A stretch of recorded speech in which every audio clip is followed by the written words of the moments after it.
Hello! Good to be back, fellas. How are we doing today? On this beautiful set. That wasn't even a bit. Normally I check my phone for the bit to find out what day of the week it is. That wasn't even a bit. I almost just said that it was Saturday. Chatham cooked. How's everybody doing on this beautiful Friday evening? What's up, Lemon? Good to see you in chat. Good to be back. I was kind of dead for like 3 days. Other than my throat being trashed, I felt more or less fine. But if I would have streamed, it would have been a very annoying experience for everyone involved because I would have been pausing like every 8 seconds to like cough and just like die for a second. So I figured I'd take a couple days off. But we're back, and we're winning our run today.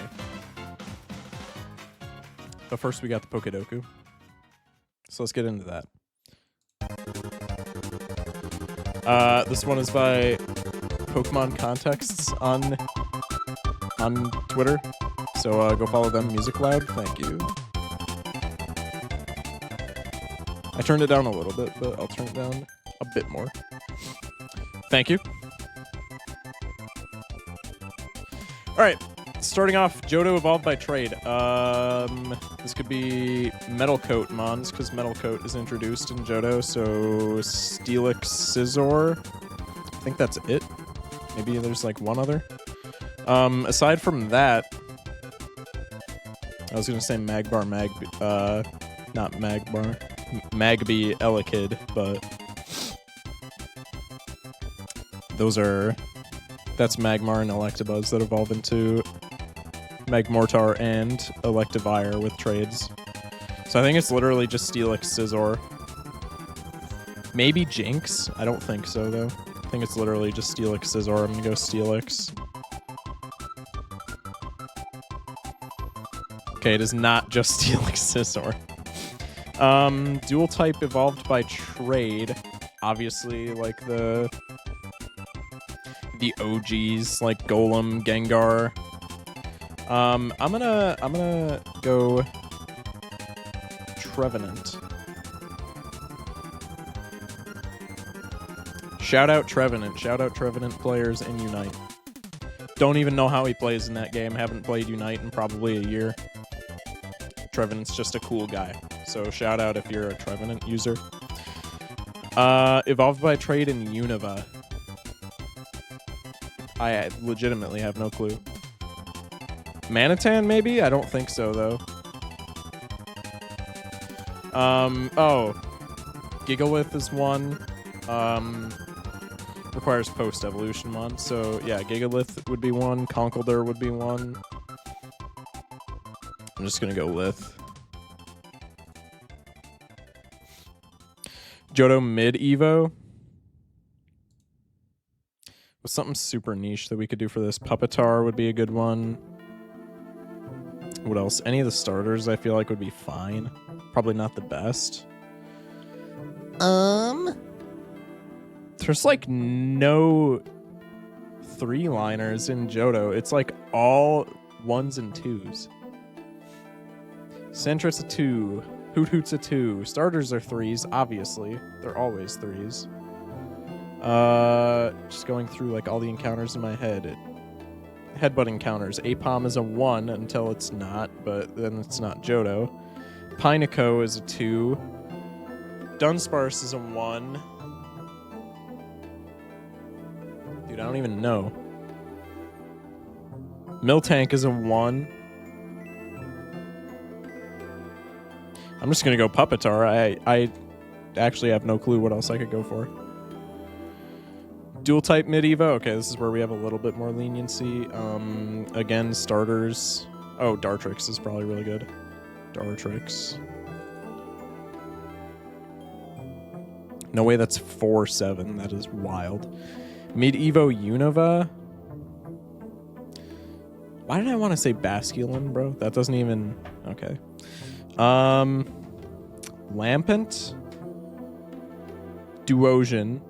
Gothorita.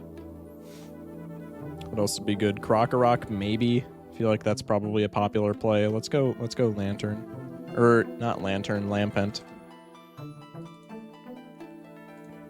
Johto ground type, Wooperline, obviously. What else we got for Johto ground types? Wooperline, Gligar. Gligar is probably a sleeper pick because everybody's gonna go for Whoopie Boy or Quags. I think we just go Gligar. I don't think there's anything else that beats Gligar. Dual type ground, so we could just go Gliscor.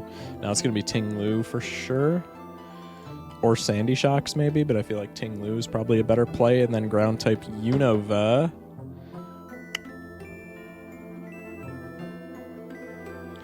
Sandile line would be like the easiest out. Maybe Excadrill would be the easiest out. What is there besides that? None of the starters get a ground type. None of the rock types I don't think have a ground type. Maybe Lando? We'll go Lando Incarnate. Oh, Golurk, that would be another good one. Okay, Johto evolved by trade. Yeah, Porygon 2, I completely forgot. Kingdra. Yeah, all the King's Rock mons as well, and then Porygon 2. That makes sense. I was gonna go Gourgeist here, but I had to give my boy Trevenant a little bit of love. But yeah, Gourgeist here makes absolute sense. Escavalier for Unova trade. Just barely edging out Gigalith. Pause. Johto mid... Oh, it counts mid-evos where the whole line isn't in Johto. Okay. Still not a whole lot to work with. Ursaring is a really good play. Porygon 2. Just taking the W, though. Dottler for, in general, mid-evo dual type. Is Dartrix literally one of the most popular? Dartrix is third most popular. That is wild. Ads, subscribe to the channel, nerd. Mid-evo Unova, yeah, Bisharp makes sense. Lampent is up there. Tranquil always takes the lead for being a regional bird. Dog outside my room. Poggers. Johto ground type. Steelix and Pupitar. And Pillow-Swine and Wooper and Larvitar and Swinub. And Quagsire and Steel. Okay, so I thought Gligar was going to be a sleeper pick. Turns out it was third most popular. Oopsie poopsie. Gibble. Toadstool line. Baltoy, Zygarde. Dude, so many other ground types less common than Ting-Lu. That is wild. And then Golurk being just ever so slightly less popular than Landorus. Other good plays being Golett and Palpitoad. Okay. We still won, though. So not bad. We still won, though.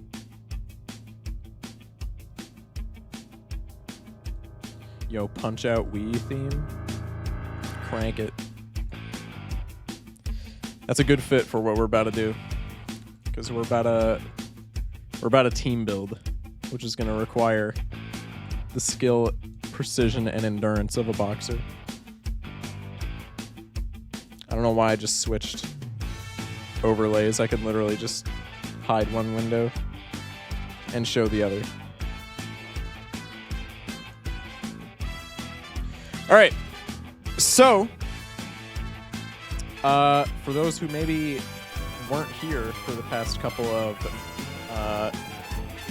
Emerald streams, we got to the Elite Four. So we're in the end game now, as they say. I agree. Pretty decent box, all things considered. I think the Elite Four is going to give us a little bit of trouble. Good night, Lemon. Have a good one.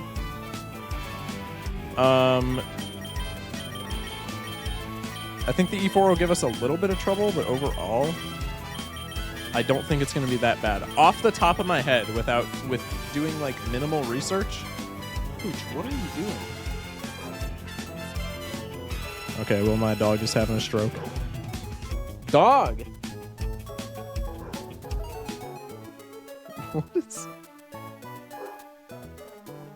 What is bro barking at? Alright, well, my dog is a complete goober. Off the top of my head, doing very minimal research on the E4, I think Phoebe is going to give us a little bit of a problem. Sydney. So we have a lot of great counters for Sydney, especially with Sydney having 2 grass dark types on the team. We have Speed Boost Ninjask. I don't know Ninjask's learn set, but if it gets like a remotely good bug type move, we just slap a Protect TM on this. Dude, my dog is going bananas. If it gets a remotely good bug type move by a level up, or even if we can just put a TM on it. Okay, that's the problem. It literally gets no moves. Okay, suddenly that's out the window. But we do also have a Heracross in the box, which probably, I would assume, gets moves? Question mark. My plan was for Sydney to just go Protect TM, Ninjask, Sword Stance, Speed Boost. I guess we wouldn't need the Protect TM. Like a Focus Sash should be more beneficial, but I don't see that happening. That's probably a Frontier move if I had to guess. Yeah, Heracross gets Mega Horn within this level cap. So what we could do with Heracross... That's 85 accuracy, though. Ugh. Honestly, that's not even that bad, though. Man, all of these learn sets just suck. Like, Heracross gets Mega Horn and Brick Break by a level up. And everything else is just terrible. Counter, maybe? I would probably just put Brick Break Mega Horn on it, but we can take Heracross for Sydney, we can take Machamp for Sydney, we can take Breloom for Sydney. Breloom's in the party. Let me pull up the party as well. I guess it's going to block the box. So we have a lot of answers for Sydney. Sydney, I'm not really worried about. Phoebe, we have like little to no answers, right? We have Klops, who takes super effective damage from everything on Phoebe's team. And is also just not really that great of an attacker. And then we also have, speaking just from super effective damage, like matchups, we have Shuppet, potential Bayonet, which has like the same problem. Bayonet's probably a better attacker than Klops, but it's just gets hit by... It would need to one-tap everything on Phoebe's team for it to be viable, which when there's 2 Clopses on the team and a Sableye is just not happening, just straight up.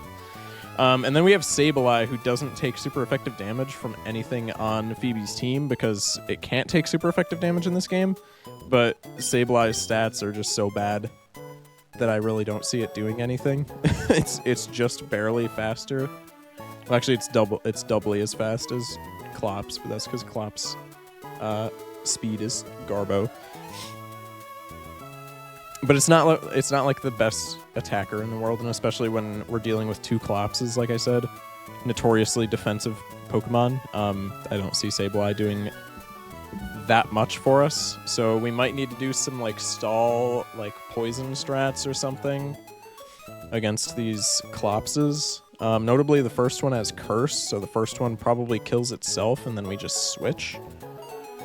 So Phoebe, we're gonna need to cook something. Glacia has the same problem as Sydney.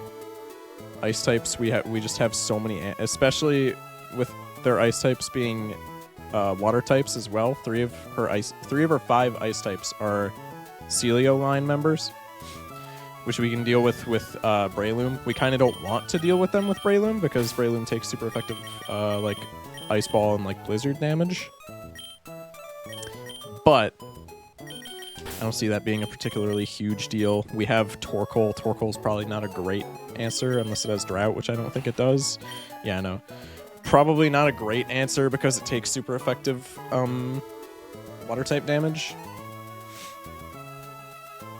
But we have a lot of answers for ice types. We can evolve Armaldo. Again, not a great answer because it takes super effective damage, but like we have our electric types. We're probably bringing Magneton. If we don't bring Magneton, we could bring Lantern, and Lantern plus like Machamp or like Heracross if we're bringing Heracross for Sydney. I'm not worried about Glacia whatsoever. Drake, I don't really know what we're doing for Drake because we have one. So having an ice type for Drake makes him considerably easier. So I don't know Spheal's learn set, but I'm assuming Spheal at least gets like Blizzard, which we could do some hail hacks. If that's the case, let me look up Spheal's Gen 3 learn set for Emerald. Spheal gets Aurora Beam and Blizzard, and we can teach it Ice Beam through a TM, and it gets Hail by level up. So we're probably just bringing straight up just bringing Walrein just for what's it called? Drake, right? Shelgon, not going to be a big issue if we bring Walrein. Walrein destroys Shelgon.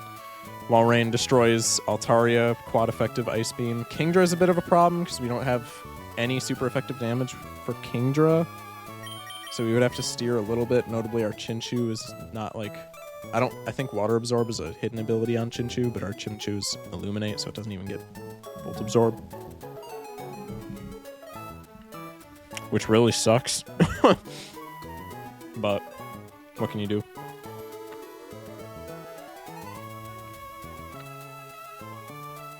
We have a Kingdra of our own, which would actually not be a bad answer for this Kingdra now that I'm looking at it.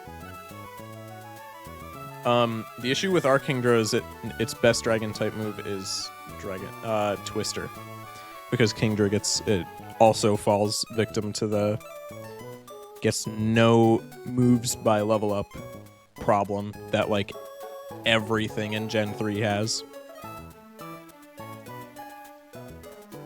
So yeah, Kingdra gets literally Twister and that's it. No Dragon Pulse TM or anything. Only other dragon type move it gets is D-Dance, and then it can get Rage and Breath via Egg move, but obviously that doesn't help us at all. And Twister's 40 base power special move, which is not terrible, especially when you have Kingdra's typing, but I don't think it's E4 material. Just being straight up. So we would need a Kingdra answer. So we would maybe need to steer a little bit, but other than that, I think Walrein just pretty much checks everything else on Drake's team. There's a Flygon, which gets eaten by an ice beam, and then there's immense, which same exact thing. And if the dragons don't get killed by ice beam, we literally just can set up hail, and it's fine. It gets hail by a level up. It probably already has hail. Yeah, it already has hail. Excuse me. And then we can just set up, like, we can set up hail for, whatchamacallit? I can't speak. We can set up hail for 100% blizzard accuracy and then just blizzard from there. We would probably have to steer because it's not going to be able to stay in on everything because it's so slow. But all that to say, if we teach Ice Beam to like one other thing that we have in the back, I don't foresee Drake being a problem. So what have we said are good E4 plans for right now? We mentioned Heracross, Machamp and Breloom. Machamp I think is really good.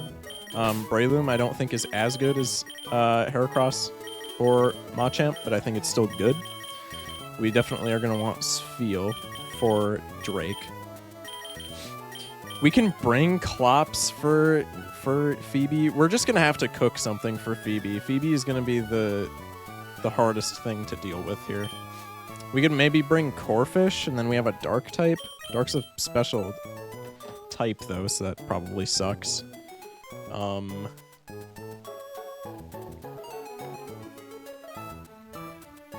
We could bring something with Shadow Ball coverage. I don't know if Shadow Ball is a TM in this gen.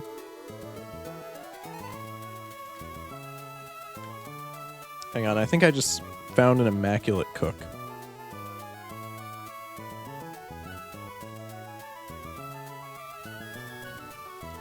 I think I see a line, chat. Notably, Kecleon learns Substitute and Shadow Ball. And Protect and Toxic.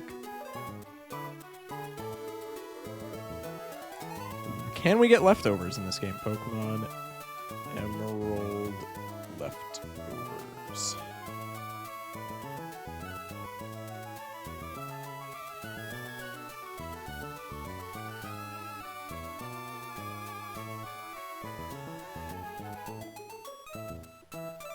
In Emerald, leftovers can be picked up by a Pokemon with the ability Pickup. I don't believe we have a Pickup mon. If we do, we can literally just hack in leftovers, and we can skip the 40 hours of running around with Pickup that would occur.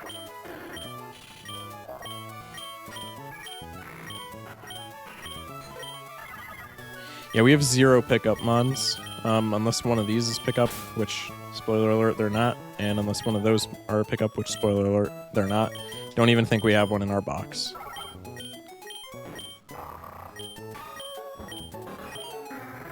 We literally don't even have one in our box. Only other way is to get...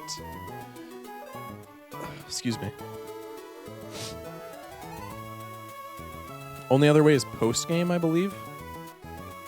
What is the SS title? SS title Emerald. I think SS title's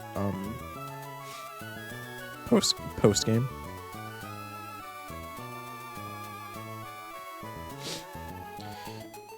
Only the SS ticket can be obtained in the game which the player receives after entering the Hall of Fame. So leftovers is out. We cannot give Kecleon leftovers. We could still give it like Citrus Berry though, probably, and be fine. Let's run some Calcs.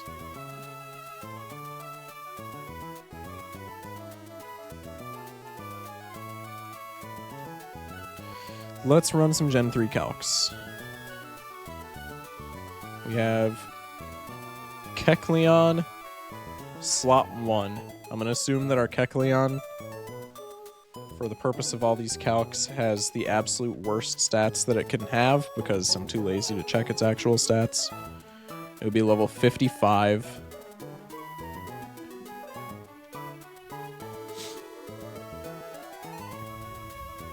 Oh, it would also have color change. Ooh, color change kind of throws a wrench in this plan, because that makes it take double damage from ghost-type moves.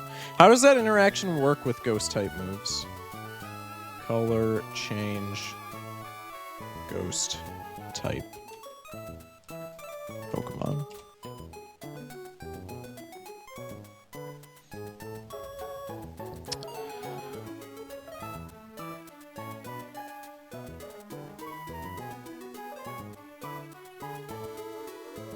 Color change does not activate if the Pokemon substitute is hit.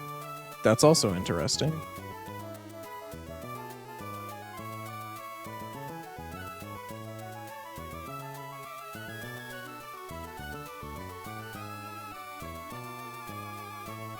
Let's see.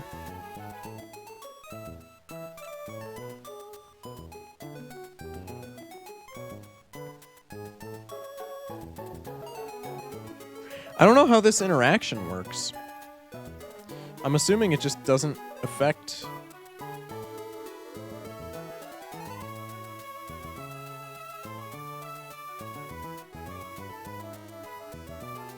Okay, so Kecleon, if he is hit with a ghost-type attack, while he is still normal-type, will not change to the ghost-type. That's how I figured that interaction went, but I just wanted to make sure. So we could bring Kecleon. What nature is this? Gentle nature. I believe that's neutral. We could bring Kecleon with substitute Citrus Berry, Shadow Ball, and then like Toxic, because it gets Toxic. How do we pick up a Toxic TM? TM06.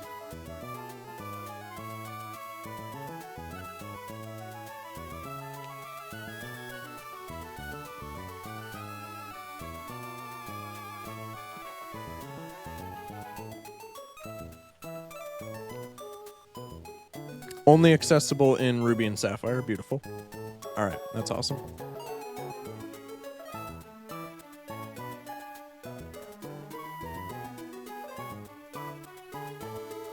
I'm going to double check that.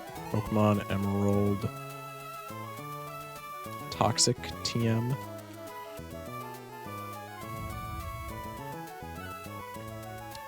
Toxic is located in the Fiery Path.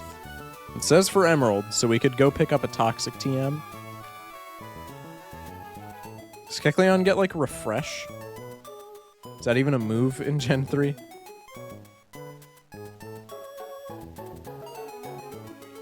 Astonish Lick, Scratch Tail Whip, Thief Bind, Feint Attack, Fury Swipes, Psybeam, Screech, Slash, Substitute, Ancient Power. Not seeing a Refresh, boys.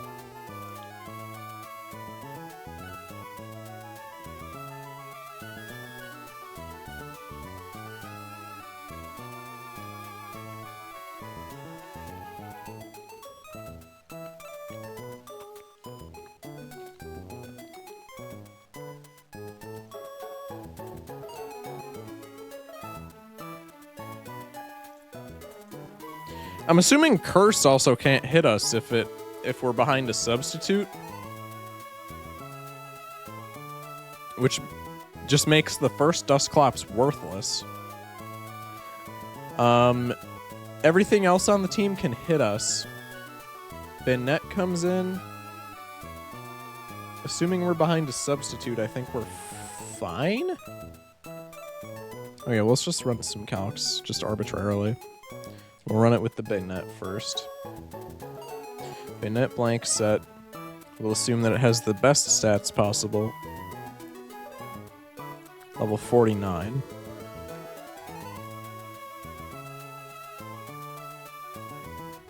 We'd be able to hit with Feint Attack.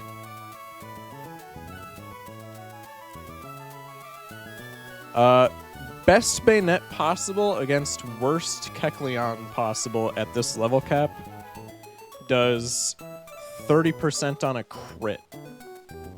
30% on a high roll crit. 26% on a low roll crit. So any crit knocks out our substitute. Anything that isn't a crit just does damage. And then how much does a Shadow Ball from the worst Kecleon of all time do? Worst Kecleon versus best Banette Shadow Ball is 62.5% on a low roll. Here's the thing, we never outspeed. Which, that's a little awkward. Do we get, like, agility, maybe? No. Surely we don't. Okay, that's awkward.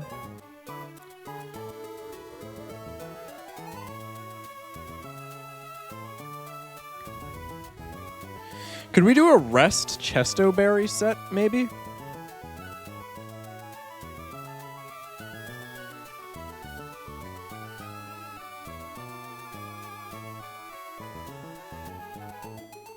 If we're assuming this goes in team order, we outspeed the Dusclopses. How much damage does a Sableye do to us? Sableye. Best Sableye feint attack. Level 50 is roughly 41% on a crit.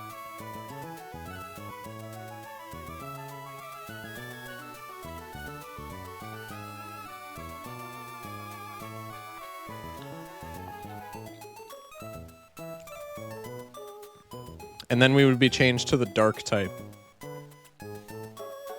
Oh, Sableye also has Nightshade. Ooh, this Sableye is scary. But he has double team. I didn't even see that. This Machamp is Guts. I just realized this. This is Adamant Guts Machamp. We could definitely play with that.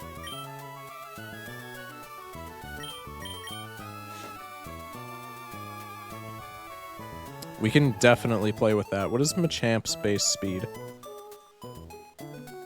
Machamp. Base speed is 55, so in theory we don't outspeed the Bayonets, but we outspeed everything else. So what could Machamp learn that would be good here?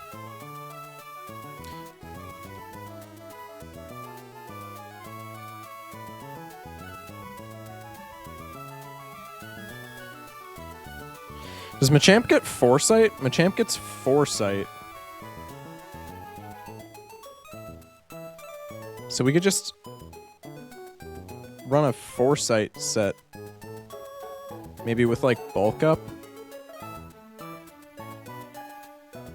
I kind of like that, actually. Foresight, Bulk Up, Cross Chop. What else? Would we even need Bulk Up if we had Guts? Let's run this calc. 55 Machamp.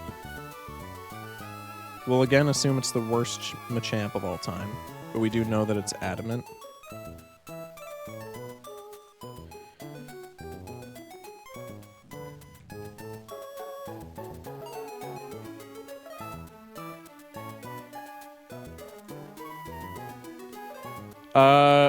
Foresight Cross Chop against Sableye without the boost.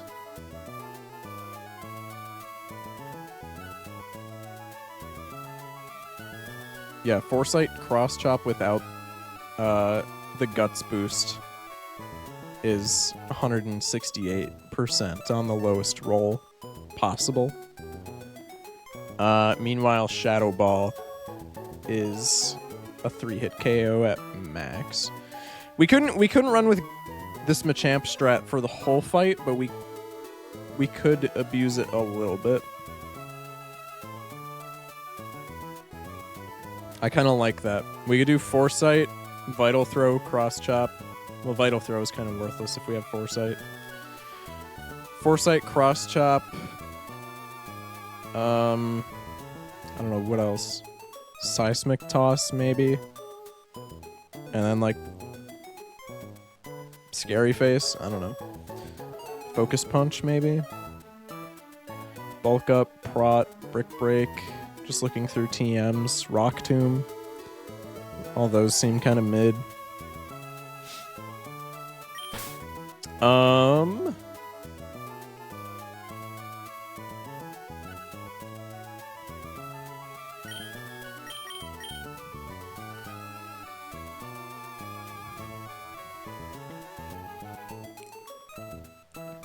What are just like some sweepers that we have access to?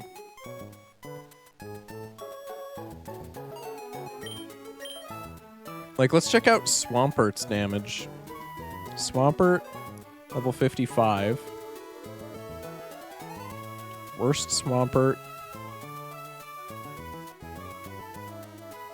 With Earthquake.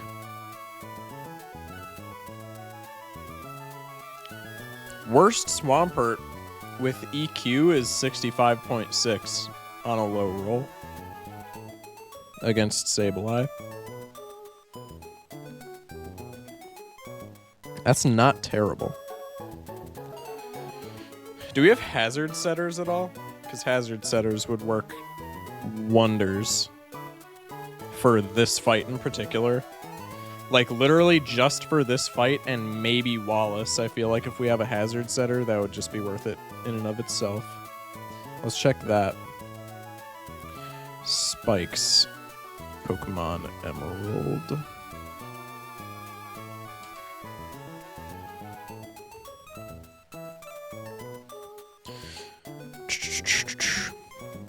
This was Spikes was introduced in Gen 3, right? Introduced in Gen 2. Interesting. Okay, by leveling up.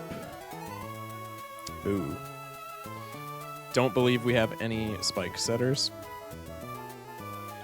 Cloyster, Pineco, Quillfish, Skarmory if we would have gotten that encounter.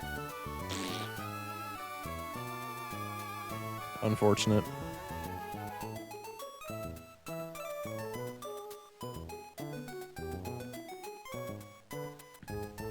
Apparently there's a move tutor for it.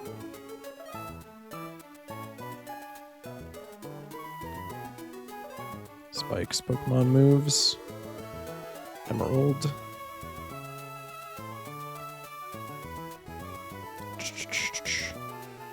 Learned by TM. Heracross. Let's look at Heracross's Gen 3 learn set and see if it can learn Spikes somehow. No. So I assume we can't just like teach Spikes to anything, so that's... There goes that plan. I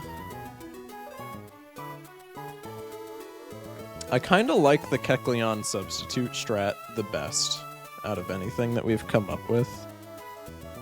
What if we raised our own Banette? Okay, well, what else? First off, what else do we need for Wallace? Because we haven't looked at Wallace at all.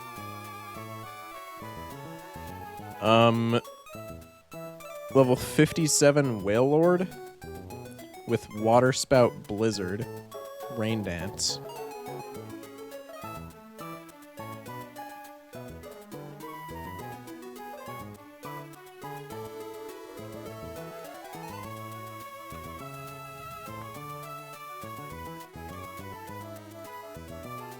Okay, well, out of what we have selected so far, I don't think Portabella deals with Wailord.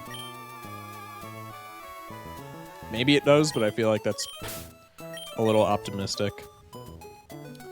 We could bring Pert for dealing with the Tentacruel. Wallace's Milotic is also really scary.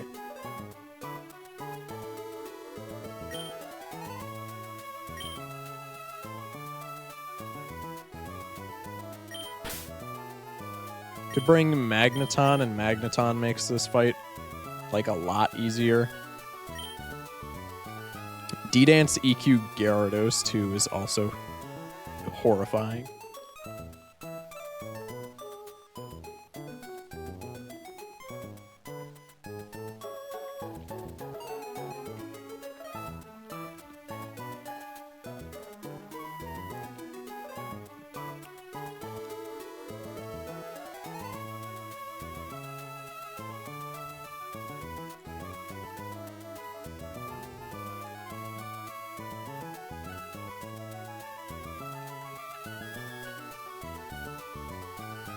How fast is Magneton? Base 70 speed versus Gyarados. base 81 speed. If we EV trained Magneton, could it outspeed Gyarados?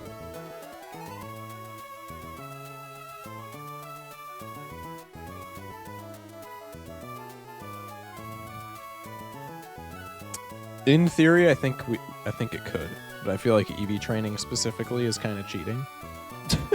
I'm gonna keep it a buck. I feel like EV training with specific sets as opposed to just like EV training off of whatever the game throws at you, I feel like that's kind of cheating. Electrode? Probably not bad here. Electrode Calm Nature. That's plus Spadef. That's not terrible. We'll assume worst possible Electrode. Level 55. We could teach this T-Bolt.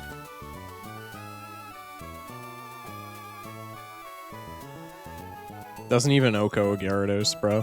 Oh my god. 25% to Oko. Bro. Granted, that's the worst possible Electrode against the worst possible Gyarados. If we crank if they have comparable stats, then it's a guaranteed Oko, but that is not a risk that I really want to take. And then how much does Electrode take from an EQ? An ass load? Yeah, guaranteed kill on an EQ. What about Lantern? Lantern level 55. Worst defensive stat, worst HP stat. Just barely not a guaranteed Oko from an Earthquake.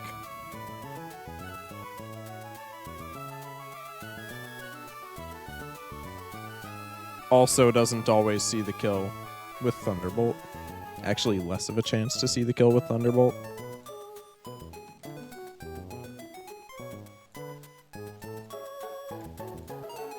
And then Magneton, obviously, I would assume it kills with Thunderbolt, just because Magneton is the GOAT. But obviously, yeah, it super kills with Thunderbolt, but is also super dead to Earthquake. We could use Scary Face strats, because Gyarados at -2 speed definitely doesn't outspeed Magneton. Yeah, best possible Gyarados at -2 speed, even if it has max EVs in its speed, doesn't outspeed. If it's max EVs and plus speed, it still doesn't even outspeed at -2. So we could do like Scary Face strats with Magneton for the Gyarados. What else is on the team? Wailord, I feel like we can deal with just with like any generic. Like we could bring Vileplume just as an answer for Wailord. Let's just do that arbitrarily, because we have Petal Dance on this, and it's the E4 fight, so if it dies, it is kind of just a big whatever.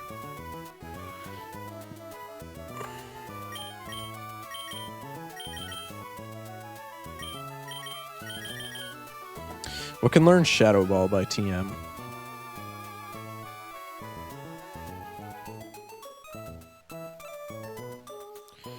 Shadow Ball, Pokemon Emerald.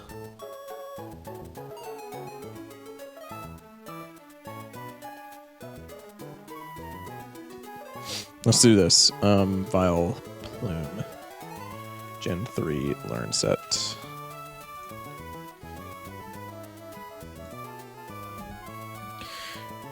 Can't learn Shadow Ball. Probably wouldn't want it to anyway in retrospect, because it's not a physical attacker. What could we slap Shadow Ball on that would be good? Maybe like Crobat, if Crobat learns it. Let's test that theory. I can't imagine that Crobat would learn it. but maybe by some miracle it does. Oh, it actually does. Oh, boys. Yo, Crobat gets Shadow Ball and Sludge Bomb. Where is Sludge Bomb in Emerald? Dewford Town, allegedly. Yo, Sludge Bomb, Shadow Ball, Crobat. Does that literally just solve all of our problems? Is Crobat the GOAT of the run? Guaranteed encounter, by the way, Crobat. Blank set. 55. I mean, it doesn't help us for Wallace that much, but like it helps against the Ludi, I suppose.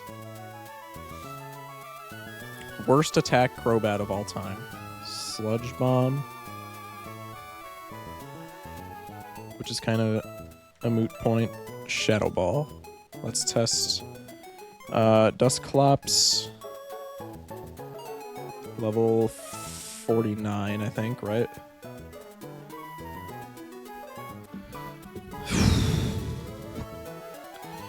Yeah, it's a 2-hit KO. And it's not a guaranteed one. It's a level 48 Clops, but Phoebe has a level 51 one with Ice Beam, anyway. Okay, let's run the calcs on that. Worst possible Spadef Crobat against a level 51 Clops Ice Beam. Clops Ice Beam does 36 on a low roll. Does roughly, what is that, 87% on a crit, which obviously, with it being the ace, would be enough to kill us at this point. Crobat Shadow Ball does 40% on the lowest roll possible. Not great, in other words. Not terrible, but not great. Yeah, Phoebe is going to give us a lot of trouble. Should I check Crawdaunt? What's up with Crawdaunt? Can Crawdaunt learn Shadow Ball?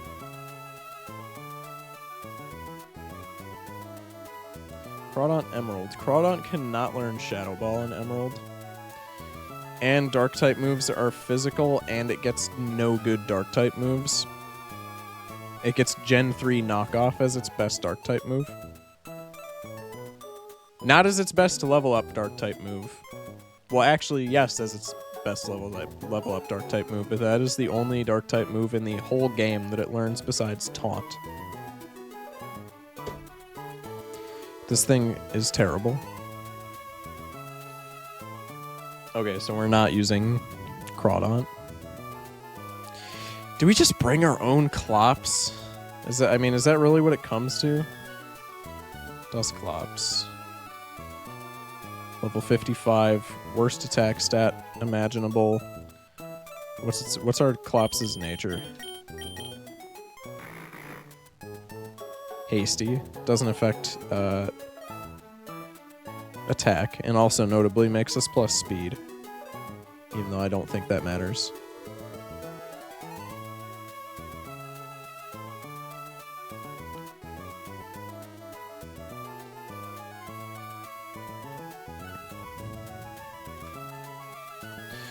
Our Clops, assuming it outspeeds, would KO their Clops before ours would die.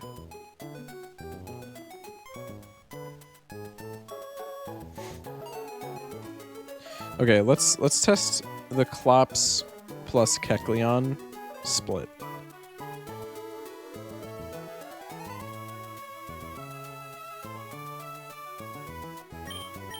That would mean Clops' best attacking move is Shadow Punch, I would assume. Because I'm assuming it doesn't learn Shadow Ball by level up. Am I correctamundo in assuming this? I am indeed correctamundo in assuming this.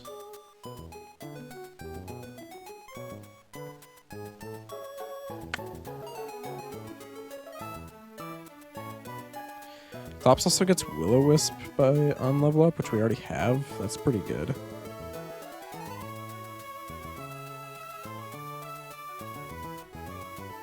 We could do Citrus Berry, substitute Kecleon, and then rest Chesto Berry Clops. I feel like rest Chesto... But well, our Clops is hasty, so I was going to say maybe... I feel like that would make it susceptible to... what's it called? To crits, but ours would probably outspeed their Clopses. If we're bringing Machamp anyway, then we can just bring Kecleon, Clops, and those three, if we slap Foresight on Machamp, those three just kind of clown on Phoebe, no? Because let's check this out. Kecleon against the first Clops at level 55 with the lowest attack stat that it could possibly have. Shadow Ball. Mineral is 44%. That's still not really that good.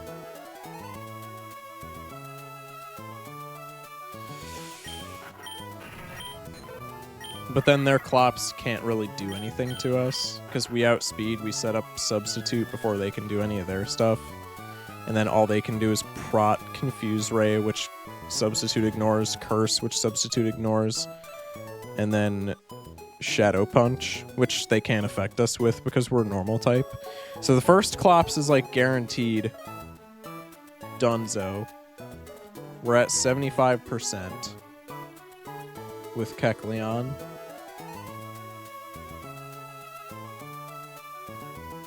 Bayonet comes in.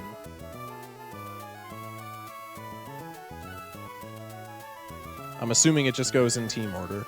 Might not be the case, but I'm assuming. Well, no, it would just be whatever has a super effective move, which none of them do. So then, yeah, I'm assuming it goes in team order, right? Let's check Emerald Kaizo AI. I have a spreadsheet on this, and I'm assuming it's the same as Emerald AI. Or it's the same as Emerald Kaizo, base Emerald.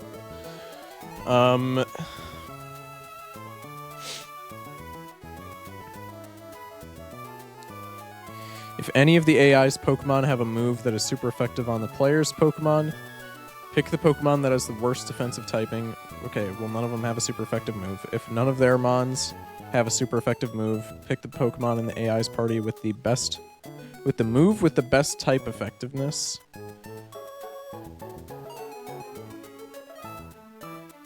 If none of their Mons have a super effective move, pick the Mon in the AI's party with a move. Bro, what? With the best type effectiveness. So, any of them. So I'm assuming it would just be in team order at that point. Unless they're talking about damage rolls, in which case I don't think it really matters. So I'm assuming this just goes in team order. So, first Clops is a non-issue. We're at 75% health on Kecleon. First Bayonet comes in, level 49, can only hit us with Feint Attack. Which does, assuming that we have the worst statted Kecleon possible,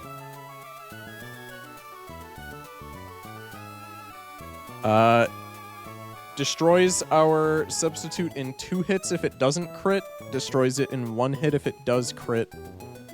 We're assuming that we don't outspeed here because we most likely do not. Shadow Ball 2 taps though. So we would lose a substitute, be at 75% HP. And then the Bayonet would die. Second Clops comes in. Or no, Sableye comes in, my bad.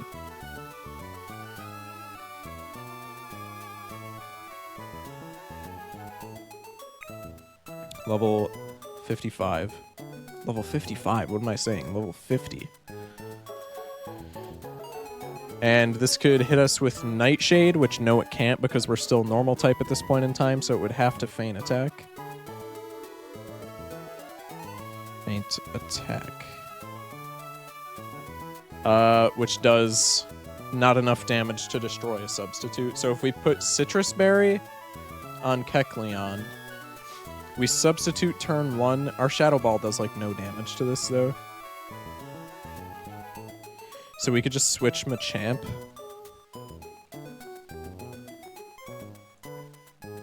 We could switch Machamp, level 55. Worst statted Machamp. Eats a... what's it called? Eats a Feint Attack on switch in. Which if Feint Attack crits, let's just assume that everything that can go wrong does. If Feint Attack crits, it does 22%, so we would be at a 78% health with Machamp.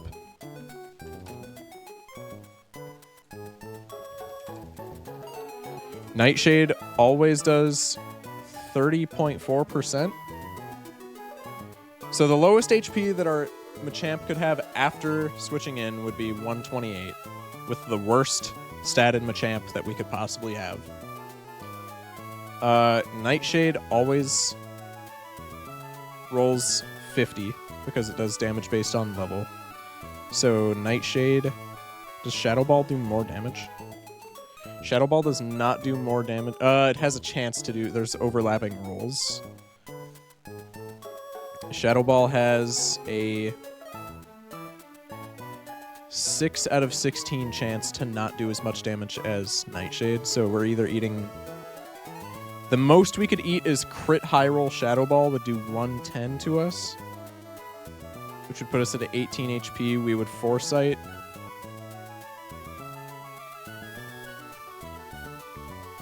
And then Cross Chop after Foresight takes out Sableye. And we're also lowest speed possible. Machamp does not outspeed Sableye, but we're assuming that Machamp would outspeed Sableye because base speed is higher. So that would work. Bayonet comes in. Second Bayonet comes in. Let's assume that Machamp has 18 health left after eating max roll crit Shadow Ball. Well, then at that point it's just random move. So let's assume that Machamp took 50 from Nightshade. Is that 78 HP? We have Psychic, T-Bolt, and I think Shadow Ball on Bayonet, right? Psychic, Shadow Ball, T-Bolt, and Facade. Which I don't know why it has Facade, but okay.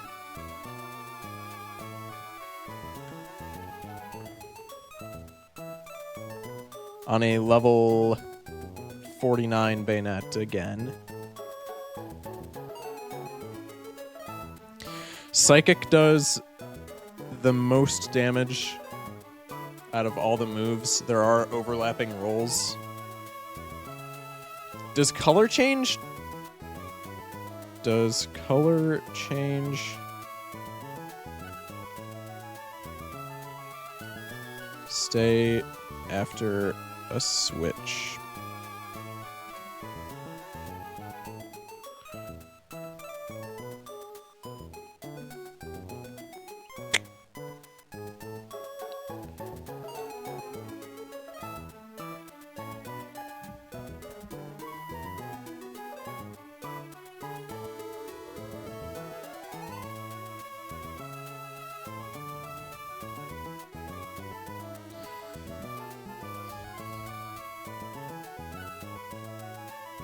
Does color... Okay.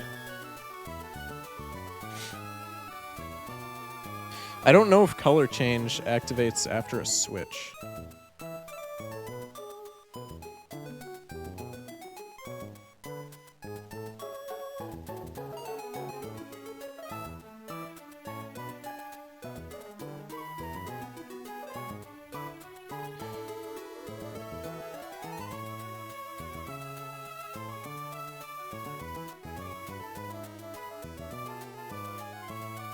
Let's see.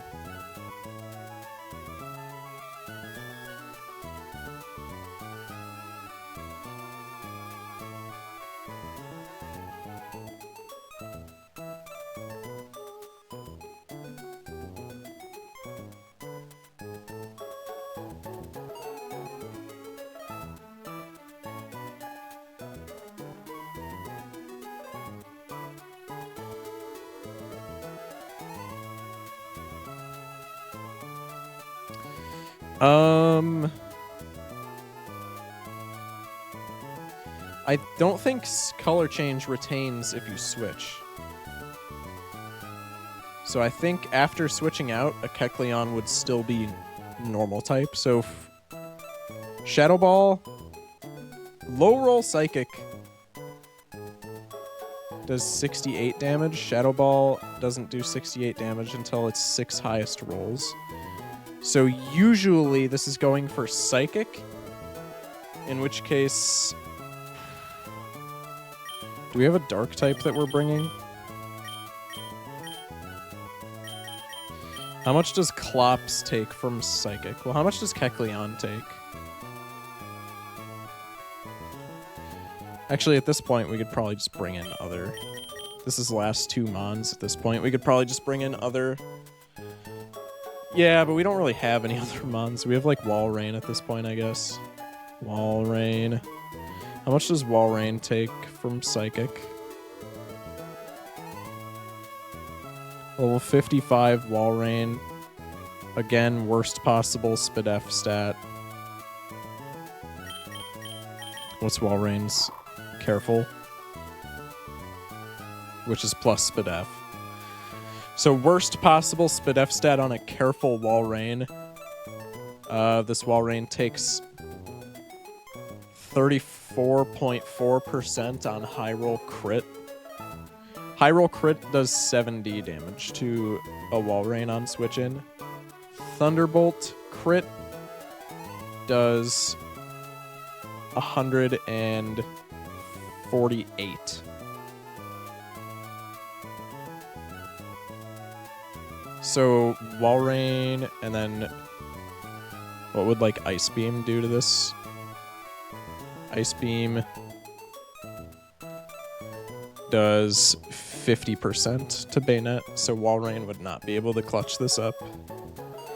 Assuming it gets crit twice in a row, which the odds of that happening are like astronomically low. But maybe if we give, if we gave it Citrus Berry before the fight. If we gave it a Citrus Berry before the fight, takes high roll Psychic crit, goes to 66%. Yeah, Thunderbolt, it wouldn't activate a Citrus Berry. So let's just say high roll Psychic. That would do 35 damage. Which would put it at 83%. 168 HP.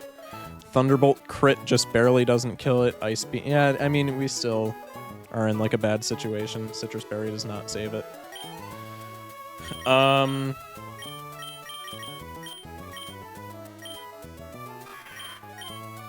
We could bring Sableye, I guess.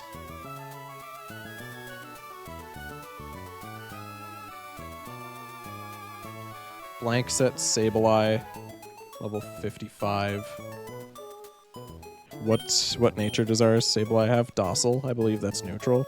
Yeah, neutral nature. So we'll assume worst attack stat on Sableye.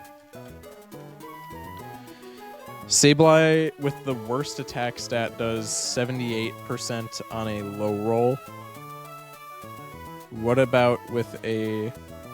What's the ghost type boosting item? Ghost type boosting item. Spell Tag. What about Spell Tag Shadow Ball? Still doesn't KO.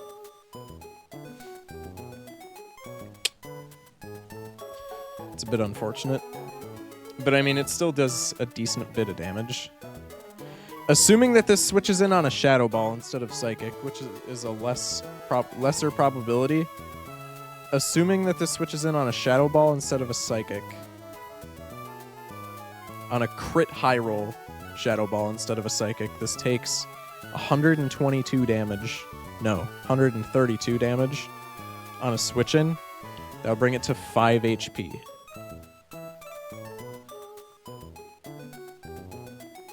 And then Bayonet just outspeeds and kills. We need to level up our Mons so that we know the exact stats that we're working with. What about our Bayonet? Our Bayonet is Calm. What is Calm nature? Plus SpDef. Yeah. Do you have any other normal types? Cast form, Spinda. Bro, what does Spinda know?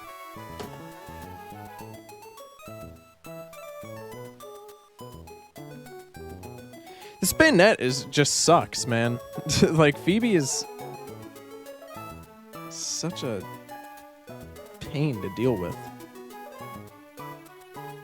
What is Spinda's learn set? Maybe Spinda does something to get us out of this conundrum.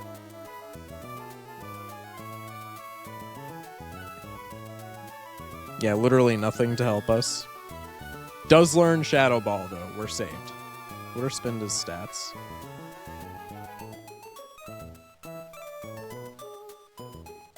Alright, hypothetically, we bring Spinda. Still doesn't outspeed. Bayonet's base speed is 65, Spinda's is 60. So in the hypothetical situation that a Spinda with the worst stats eats crit psychic on the switch in, that's 110 damage. It goes down to 21 HP. Can't outspeed, but if it did, how much would Shadow Ball do? 50% on a high roll. So it would need exactly high roll crit to one-shot. Yeah, we're not doing that.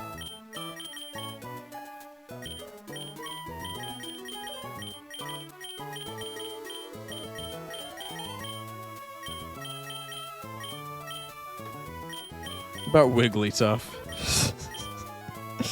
Oh god, what are Wigglytuff's stats? Now we're getting really wacky. This is where we're getting desperate for Phoebe. Level 55 Wigglytuff with Shadow Ball. Crit high roll Psychic does 102 damage, which still leaves Wigglytuff with 134 HP. So it could take 2 crit Psychics. And Shadow Ball 2-hit KOs. Wigglytuff does not outspeed, though. But I mean, that's pretty good. You know what? Wigglytuff completes the line. Because if it doesn't get crit, nothing that the Bayonet can throw at Wigglytuff even 4-hit KOs. So Wigglytuff would have to get back-to-back crit for this Bayonet to be scary. And then the last Clops comes in. Level 51, right? Level 51 Clops. We'll assume it has the best stats possible. Shadow Ball, Ice Beam, Rock Slide, EQ. Shadow Ball, Ice Beam, Rock Slide, and EQ. Crit Earthquake does the most damage, and it would be 50%.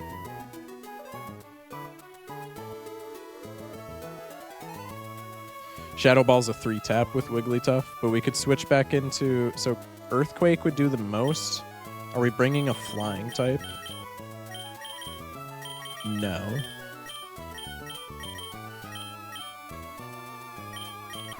Could Breloom potentially 1v1 this? What moves could we teach Breloom that make this better?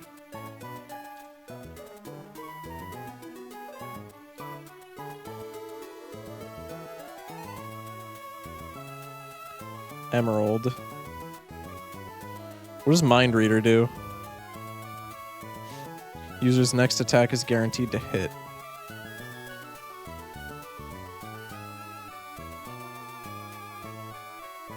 Does Mind Reader do the same thing as, like, Foresight? Because if it does, then we just replace Leech Seed with Mind Reader and we're good.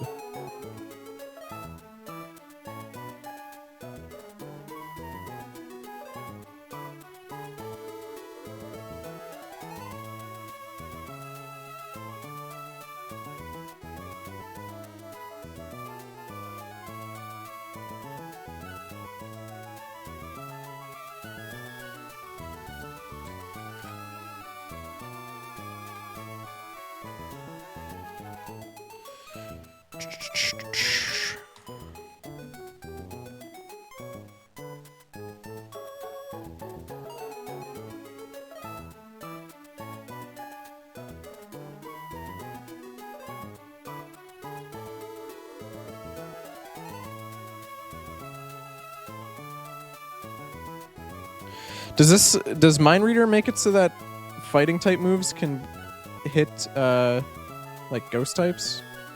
Does Mind Reader hit ghost types? Ghost types are not able to be hit by normal or fighting type moves with Mind Reader. Noted.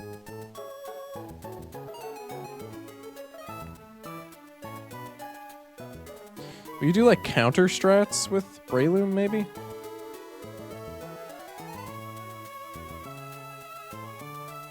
No, counter strats wouldn't work. We could bring Wobbuffet for counter strats. Wigglytuff Wobbuffet E4 would go crazy. Oh my god.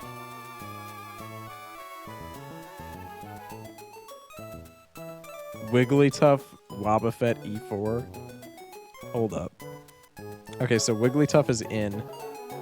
EQ kills. EQ is like the highest damage roll. We don't need these 3 fighting types, though. So we could bring a flying type. Like, if we were talking about bringing Crobat, if we bring Crobat... Or if we bring Flygon, because I think Flygon has Levitate, right? Flygon ability. Yeah, Levitate. If we bring Flygon, then Flygon just probably 1v1s. Clops, right?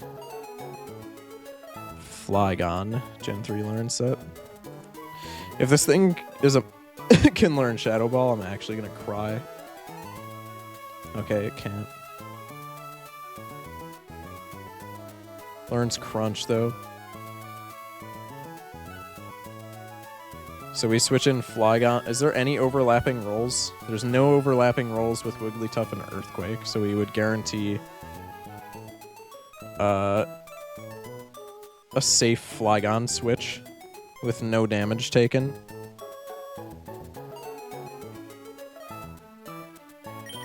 What is our Trapinch's?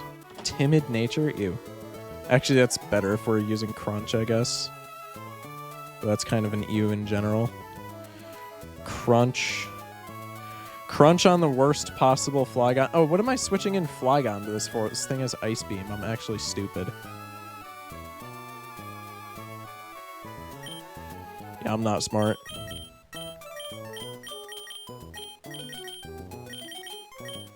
Does Kecleon deal with this? How much does Kecleon? How much does an incoming Kecleon take from EQ? Kecleon level 55. Worst stats, you know the drill. This would be on 75% HP still. Still have a Citrus Berry, in theory. High roll EQ crit takes this down to... Actually, high roll EQ crit just kills.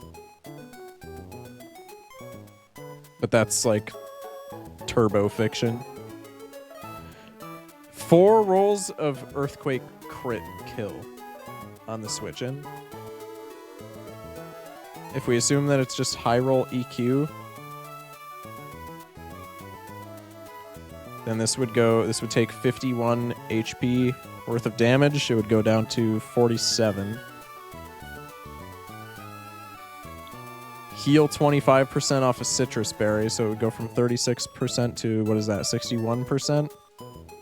And then how much does Shadow Ball deal? Shadow Ball still 2-hit KOs it, though. Ugh. Dude, this Phoebe fight sucks. Just like straight up. Gross. Could we Toxic Stall this in theory? Wait, we could Toxic Stall this.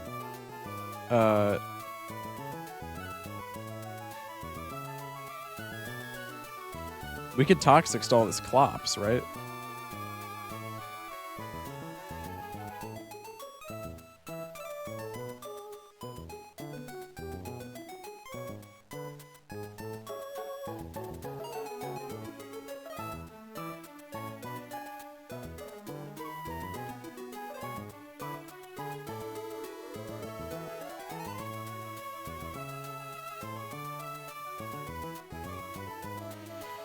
Yeah, Shadow Ball. How much does Shadow Ball do? Well, how much is Shadow Ball's like base power? Yeah, Shadow Ball would do more than EQ. So we could just Toxic Stall, right?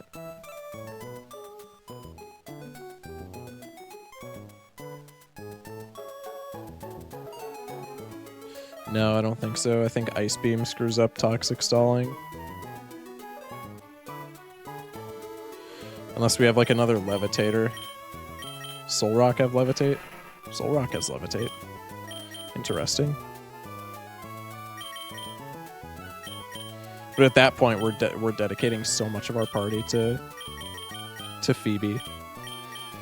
Okay, so we know we're bringing Kecleon for sure. I'm gonna put for sure Mons at the bottom of the box. We know we're bringing Kecleon. We know we're bringing Wigglytuff. As weird as that is. We know we're bringing both of these.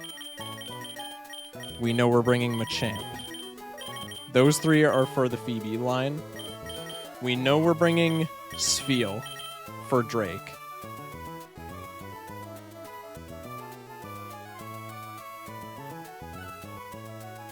What is Heracross's base speed?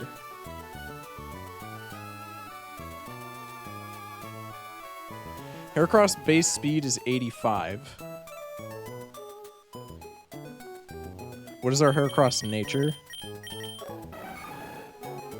Brave. Oh, that's actually unfortunate. Minus speed nature. That makes Heracross far less good. What is Breloom's base speed? Breloom's base speed is 70. That is not as good. I think Heracross would probably still be our best bet. Well, okay, put it this way. The only thing that outspeeds Heracross on Sydney's team, even with the brave nature, like boning us, is Shiftry. Worst statted Heracross against best statted Shiftry. Level 48.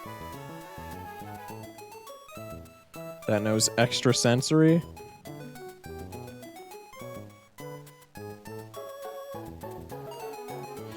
Extrasensory does 88.8% on a high roll crit. The issue is if extrasensory were to flinch.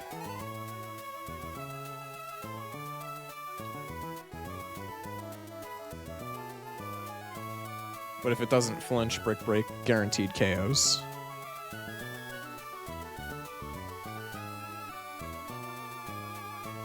Can we boost Heracross's speed at all somehow?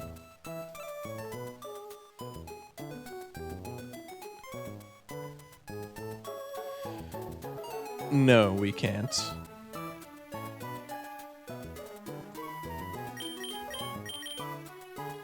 This also has guts.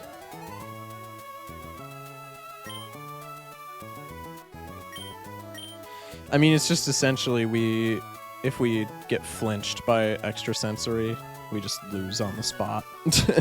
I mean, that's just, it's as simple as that. Oh wait, the level difference actually, okay, if we have a brave nature, the level difference makes it so that we just barely don't outspeed the best statted Shiftry.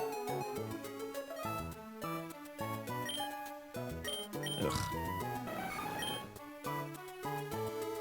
So it's kind of a gamble. I think we still take Heracross, I'm not gonna lie.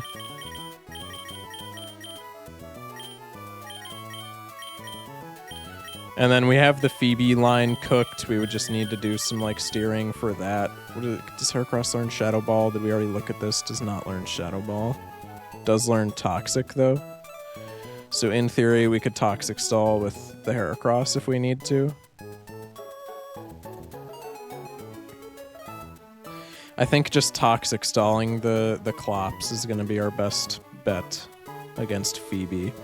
Glacia, we're assuming, is free because we have pretty much... I mean, Heracross is really good against Glacia. Machamp is really good against Glacia. Drake, we're putting all our eggs in the Walrein basket, and if that fails, we just Uber Steer. And Wallace is still like a huge problem. What if we do this team for the Elite Four? Kecleon, Jigglypuff, Machamp, Spheal, or Walrein, Heracross, Vileplume. What are we weak to with this team? We're weak to a lot of Wallace's stuff. We're really weak to Wallace's Gyarados. We could teach T-Bolt to Jigglypuff, maybe? Alright, let's run this goofy calc. Wigglytuff, level 55. I know this thing learns Thunderbolt. I don't even have to check that. Thunderbolt. Worst possible Spatic stat. Gyarados. What level is Wallace's Gyarados? 56. It's a 2-tap against Gyarados.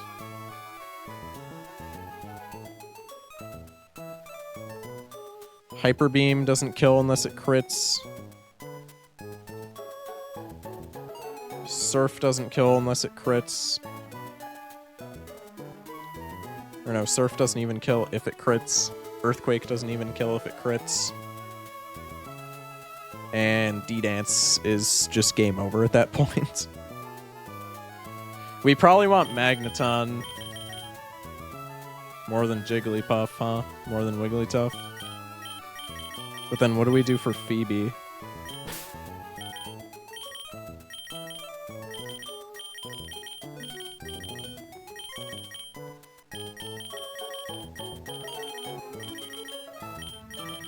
Dude, I don't know. This is gonna be tough.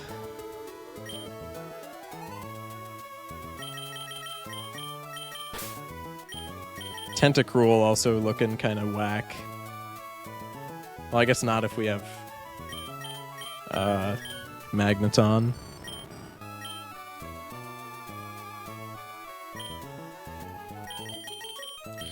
Magneton Thunderwave also opens up some options for us. Dude, this is such a weird team, but like this is what works. Okay, first off, let's see if we have all the TMs that we need. TM 30 is Shadow Ball. We don't have 30, so we need to go find Shadow Ball. Do we have the substitute TM? We don't have the substitute TM either. So first and foremost, before we do anything, we are 100% bringing Kecleon for Phoebe. And honestly, if we need to sack Kecleon on Phoebe too, we can do that, because I don't see Kecleon being at all useful after Phoebe. Is Glalie a better Drake choice, do we think?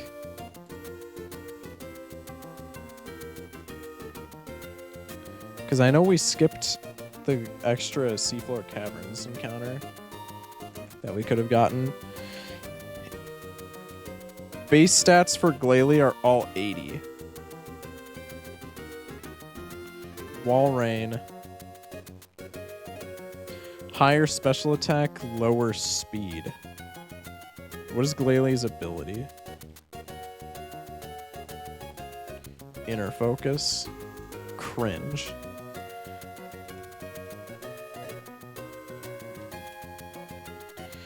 Is that its only ability?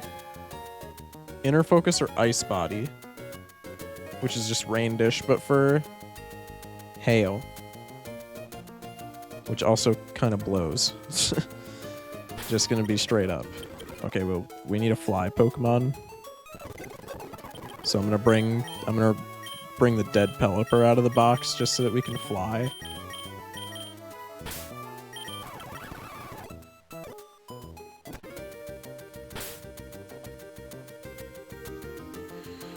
Pokemon Emerald.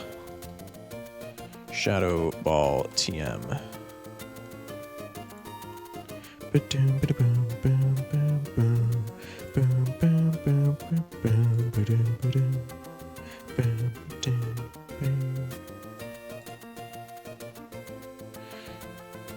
Oh, it's at Mount Pyre. Okay, there's the first floor. Second floor. Oh, is it just that item that we skipped? No. Let's go into the third floor.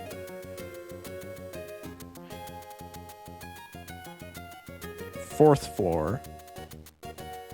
Is it that item? No. Fifth floor.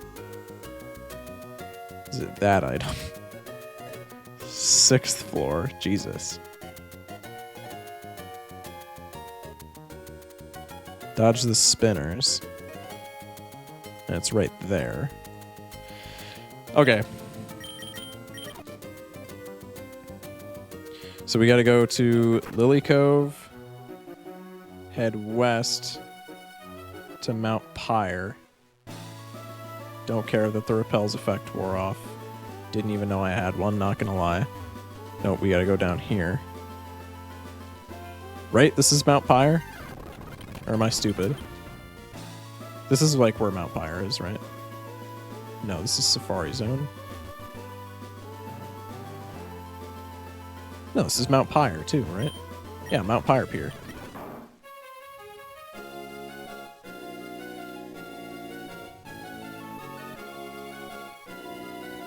Miracle that we didn't get bombed with an encounter. It's probably going to change once we're in Mount Pyre. Okay, it's on, I think it was the 6th floor, and it's literally just like front and center. So we should not have an issue finding it. I'm going to put Pert in front, and we're probably at a high enough level. If I had to guess where we can just sweep with Pert.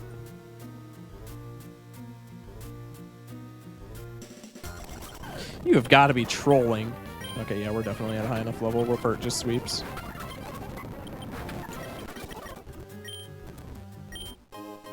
Super repel. Yeah, not worth. Shop it.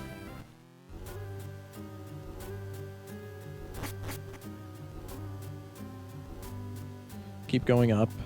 Spinner. Get destroyed. This guy is going to want a battle. Never mind, he's a spinner. Never mind, I'm going to run into him anyway. But he got me with that 2 damage. Dodge these spinners. And then it's just right here. Shadow Ball. Can we get other items if we fall down here? Yes. Lax Incense. What does that do? That's like trick strats, right? That lowers your speed, I'm pretty sure. That's terrible. And we just missed whatever that was. Okay.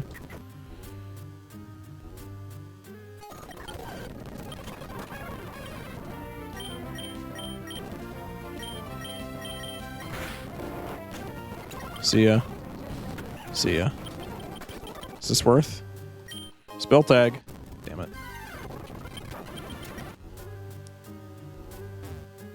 I don't think we even need a spell tag. I think leftovers, or not leftovers, citrus berry is going to be way better than a spell tag. Yo, leftovers would make our life so much easier right now. Oh my god. Okay. Pokemon Emerald Substitute TM. Yo, if this... Okay. I just thought of something. If this is like a... Oh, it's a move tutor. I was going to say, if this is like a Battle Frontier TM, I'm actually going to cry. Lily Cove Department Store. On the roof.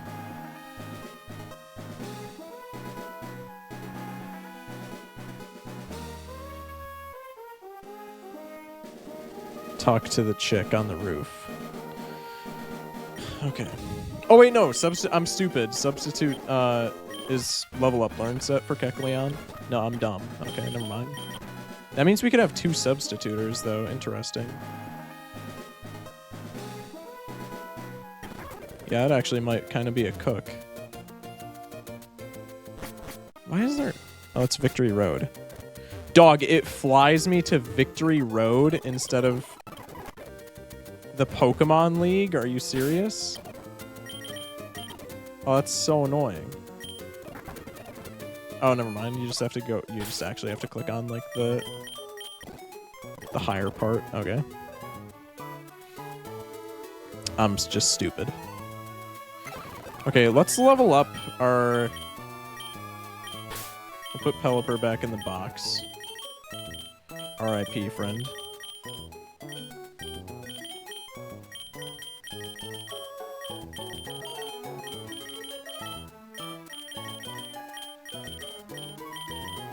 Can we get a focus sash?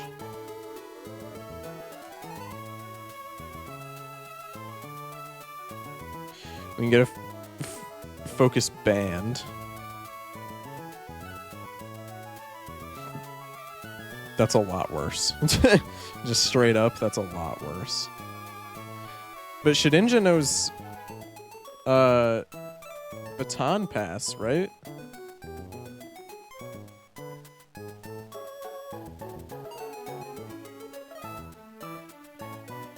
So we could do like Shedinja baton pass strats, and then we don't really need that. Like, I mean, honestly, Shedinja baton pass strats could just like carry us through the game if we played it right, or like through the entire Elite Four. Actually, Shedinja baton pass strats, oh my god, that might be a cook.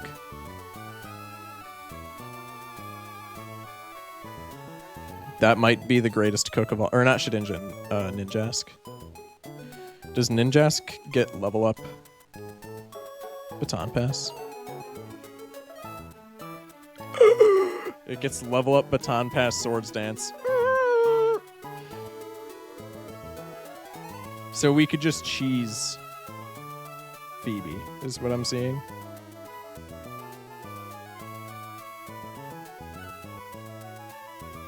Well, you know I'm about to be looking this up. Ninjask. Blank set. Level 55. Worst stats. Against the lead Dusclops with only Shadow Punch.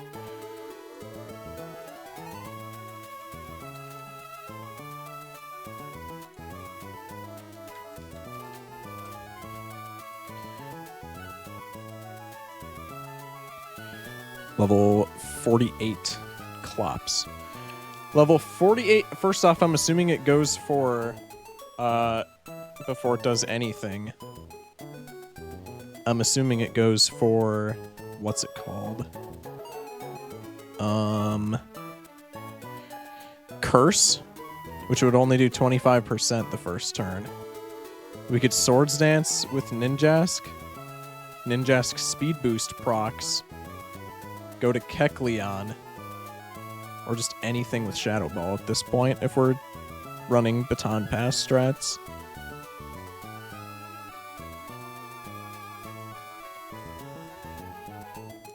+1 speed Kecleon outspeeds everything on the opposing team.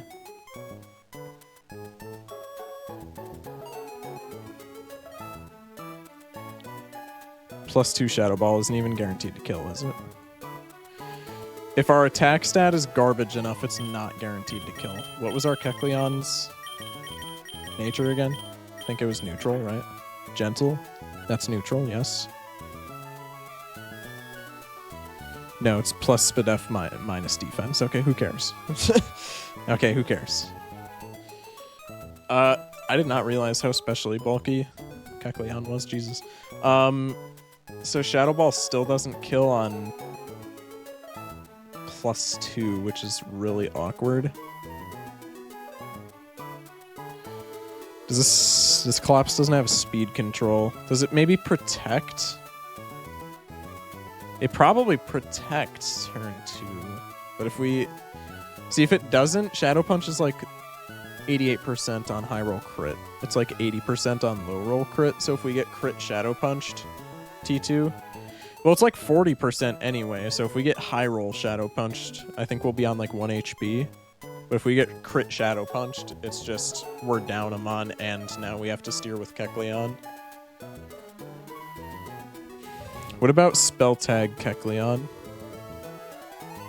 Spell Tag. Spell Tag Kecleon is definitely a much more favorable range to kill.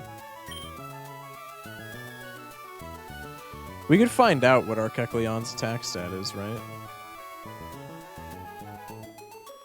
It's... Here, let's do some calcs. We're at level 30. We've never touched this Kecleon, and its attack stat is 62.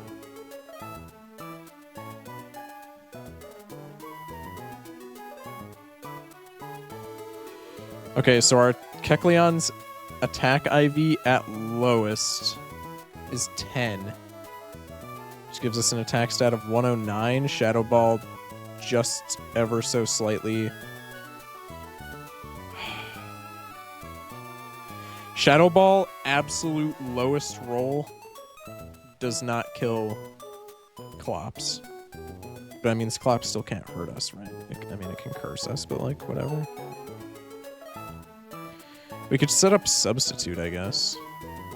What else do we have that Shadow Balls? What about Crobat? Does Crobat have higher base attack than Kecleon? I don't think so. What about Bayonet? Bayonet has quite high base attack. So we could do, instead of Kecleon, we could do Bayonet. Worst possible statted Bayonet. Shadow Ball does 81.9% to Clops.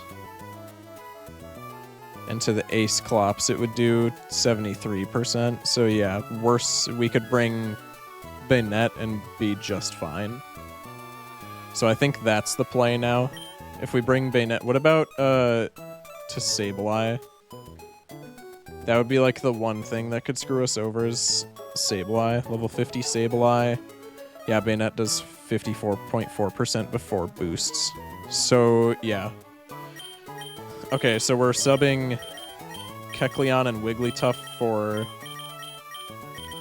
Bayonet, Ninjask.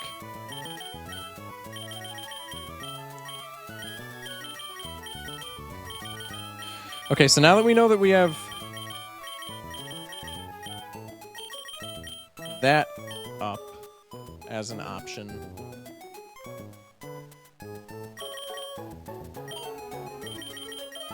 let's do some assessing.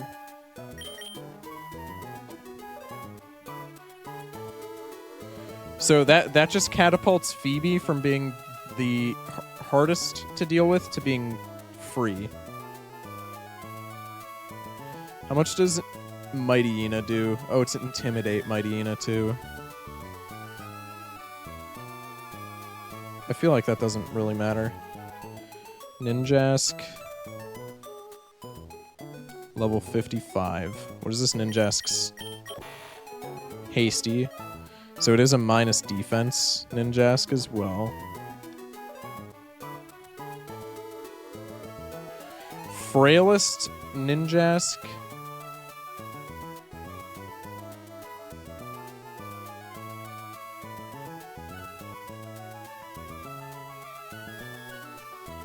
Against Mighty Ina. Level 46.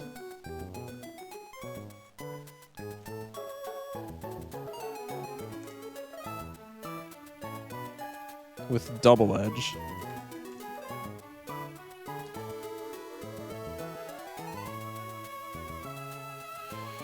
Double Edge kills on crit every single roll.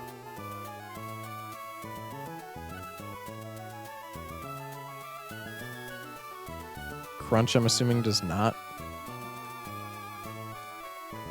Yeah, Crunch doesn't kill on any rolls, even crits. The Intim here is, like, really bad.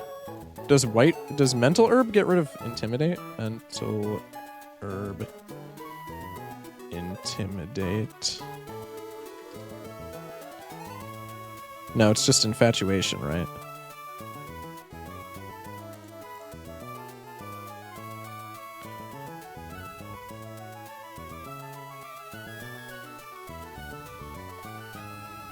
We get a White Herb, though, right? Do we have a white herb, or do I still need to go get it? Because we do get a white herb in this game for free.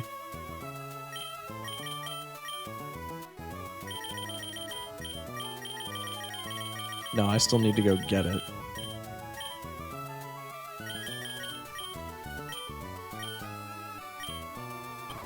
Let me store, like, the macho brace in the PC.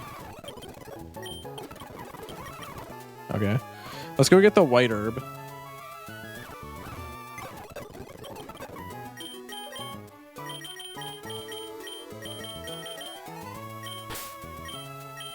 I'll get Pelipper back. Just for Fly again, because he's dead.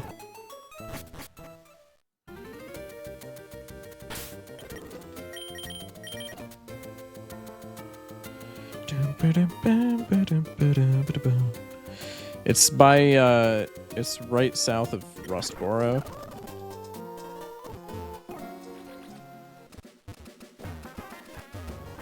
It's this trainer right here. It gives us a white herb. Okay. We have white herb now. Augers. Let's go back to Evergrande. So we can white herb away the Intim. Alright, let me cook with this. The big issue with Heracross is we want it to be able to outspeed. We can white herb away the Intim with Ninjask. And then just protect with him, right? And then he'll have +1 speed.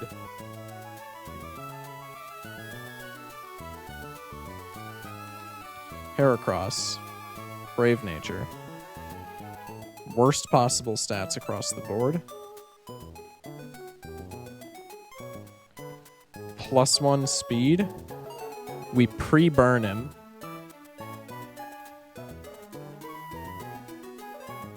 Because it's Guts Heracross. We could do this with Machamp too. But I think Heracross being dual type gives us a bit more diversity.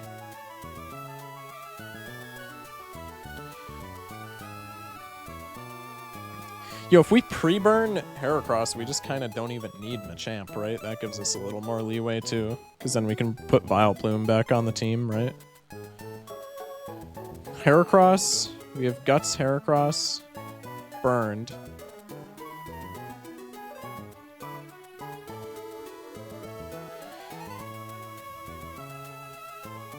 Worst possible, Guts burned Heracross takes 58 times 2 points of damage from high roll crit double edge on the switch, or on like the baton pass. Oko's Mightyena, we calced Shift Tree at Okode without boosts. Let's do Cacturn. Level 46, I think it said. Yeah, we Oko Cacturn. Crawdaunt is level 48.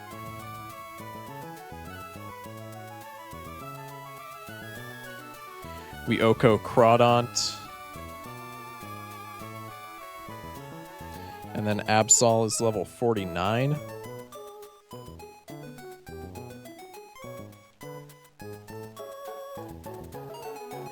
We Oko Absol. So if we set up with Ninjask and then just baton pass the boosts to burned Heracross, to pre-burned Heracross, we just sweep Sydney. With Brick Break, which is 100% accurate. I think worst case scenario is Mightyena for some reason roars on the switch-in on Heracross. That's really bad.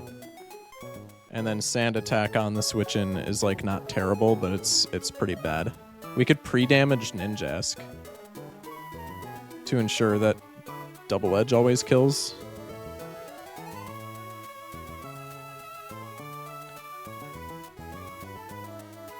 We would have to run those calcs when we get there, though, but that seems like the plan. We can guarantee Double Edge that way, and then Heracross just sweeps.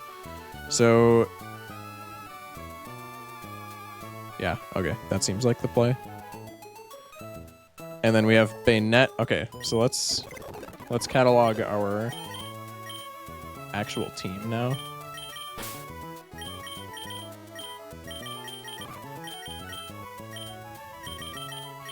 So we have Bayonet, we have Ninjask,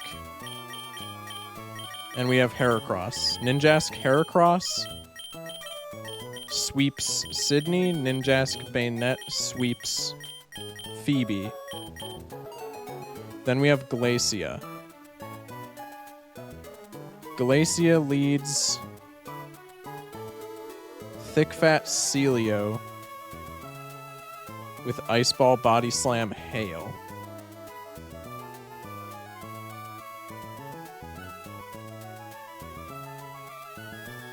So, okay, Ninjask is hasty.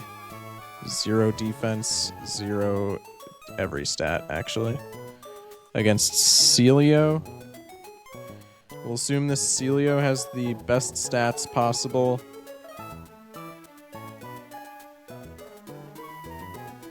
And just for the hell of it, we'll give it plus special attack, because I think Body Slam never does more damage. Could be wrong. Level 50 Celio.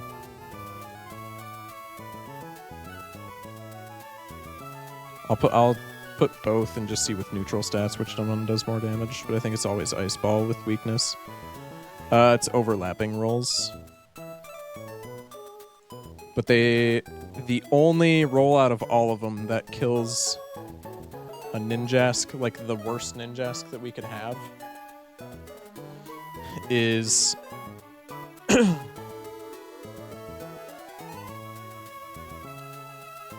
crit max roll Ice Ball. That would be the only thing that kills Ninjask right out the gate. Could we just do the Guts strat with Ninjask again with Heracross? I feel like we could. I feel like we don't even need to boost attack. I feel like if we have Guts Heracross, we can just outspeed the big roadblock is just outspeeding everything. I feel like we can kill everything if we're Guts boosted. So Heracross takes at max Body Slam max roll crit is 36 damage times 2, which is 72.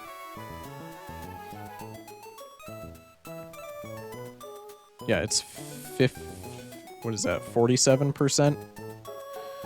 So on a max roll Body Slam crit, Heracross ends up at 81 HP. +1 speed. Be 147 speed on the worst Heracross. I think that, yeah, that should outspeed everything on this team. Brick Break. Brick Break kills most of the time without any boosts, so obviously Guts boosted, it's gonna destroy. Pre-burn. Yeah, Brick Break. Always kills the Celio. I'm gonna check one Glalie, because I'm pretty sure they're both the same level. Could be mistaken. One's 52, one's 50, so I'll just check the 52 one.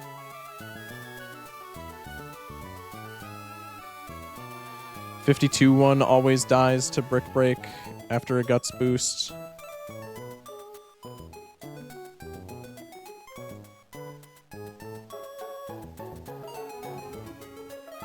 And then Wall Rain. Level 53, right? Yeah, 53 Wall Rain. Level 53 Wall Rain has a chance to not be O-code by a Guts boost, which is really bad. That's horrendous.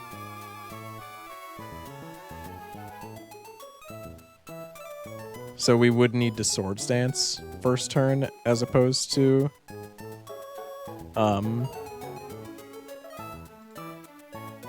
what's it called? As opposed to just protecting.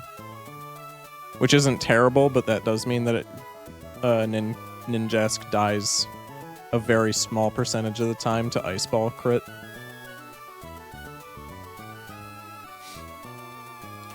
Does Heracross get any better fighting type moves? Heracross. Also, how much percent does burn do per? Oh, Heracross gets reversal. Okay, we could potentially cook with that. Does Megahorn also do more? Megahorn does not do more. I think if we give, I'm not even gonna worry about burn damage. I think if we give Heracross a Citrus Berry, burn damage is just like negated. How much damage per turn does burn do? 1/16, which is like 6%. Yeah, so we just slap a Citrus Berry on Heracross every time we want it to sweep, and it's fine. Same thing with Banette. We'll just slap. Well, we don't even. Banette doesn't even need a Guts boost, so it doesn't need a Citrus Berry, but we can just give it one anyway. How much base power is reversal? At like, I don't know, 25% HP. It's more than Brick Break, but it's still not a guaranteed OHKO.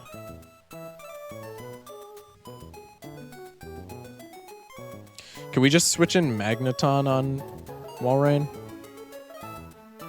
If we're bringing Magneton, which I'm assuming we are.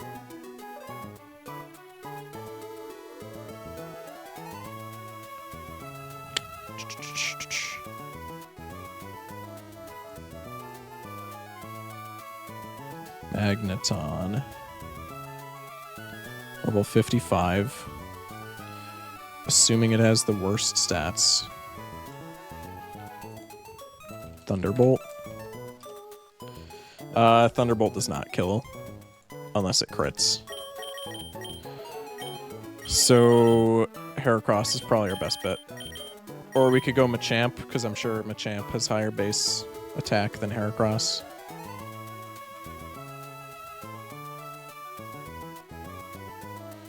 Heracross is 125. Yeah, Machamp is 130. I mean, yeah, I feel like that's not even worth at that point. So yeah, the Walrein is a little bit of an issue. What if we do, okay, Heracross, Brave Nature, worst stats, 55, +1 speed, Guts ability, and it's burned.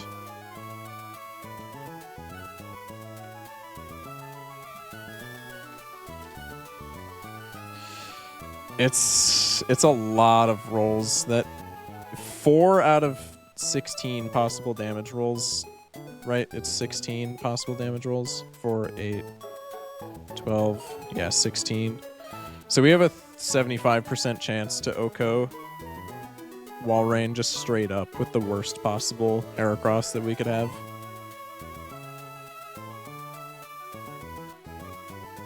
And if Heracross's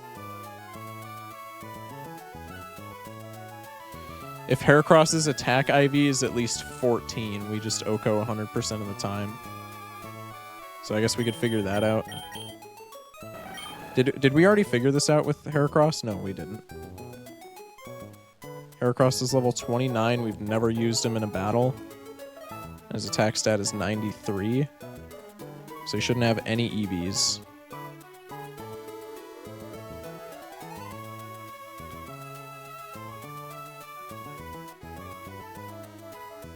His attack IV's at minimum 26. So we always kill the Walrein. Okay. So that line is fine. You just gotta remember to give Heracross a Citrus Berry. Speaking of which, how many? Well, I'm gonna be PK hexing, like pre-damaging and burn and stuff, so we can just PK hex infinite Citrus Berries, because I'm assuming we have at least one. So there we go.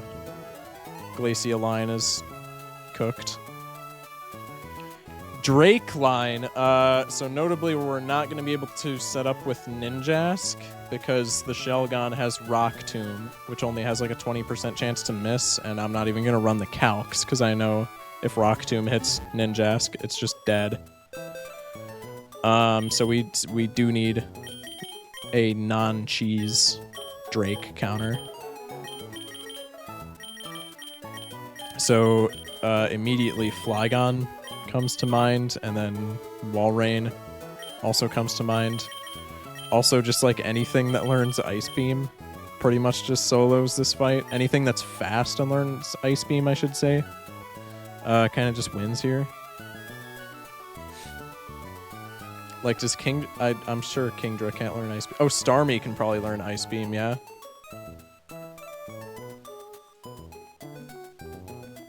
Another guaranteed encounter, by the way. At least I'm pretty sure. Starmie Gen 3 learn set. Starmie can indeed learn Ice Beam. Let's check out this Staryu. Garbage ability. Relaxed nature. So let's calc this Starmie during this fight. Relaxed nature, I don't know what that does. Plus defense minus speed, that's pretty bad. And this does keep Illuminate when it evolves, which is awful, but what can you do?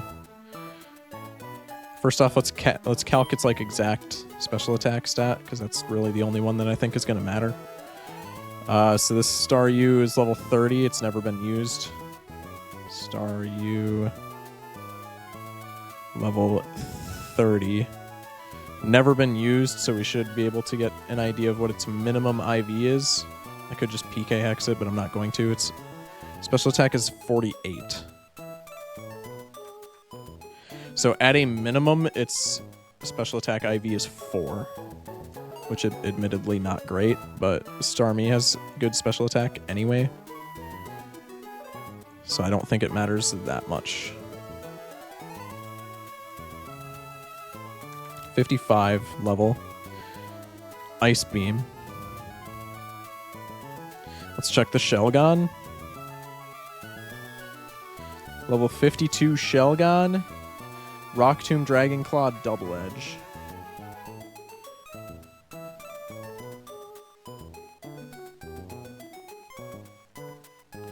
Rock Tomb, Dragon Claw, Double Edge. Most damage this Starmie takes. So Starmie has just a straight up chance to Oko. It's not a great one. It's a 25% chance. But it does have just a straight up chance to Oko. Right out the gate.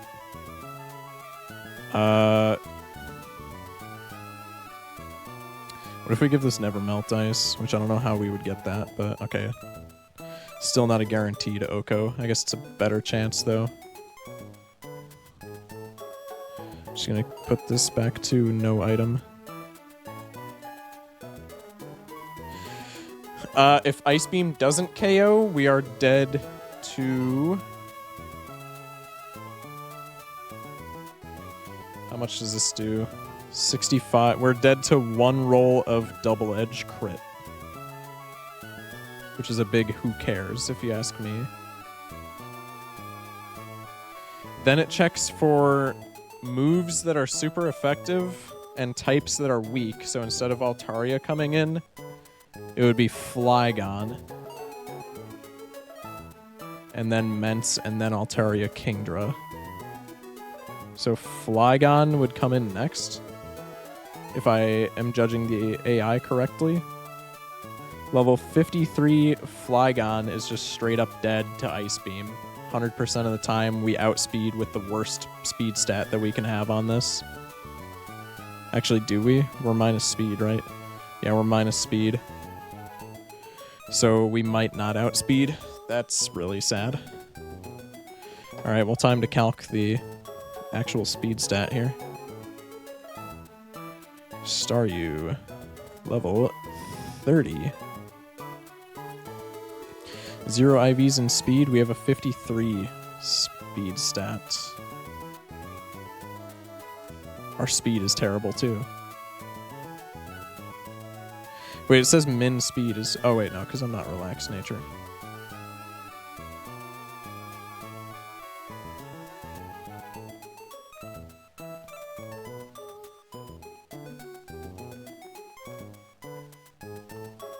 Okay, so our minimum speed IV is 10.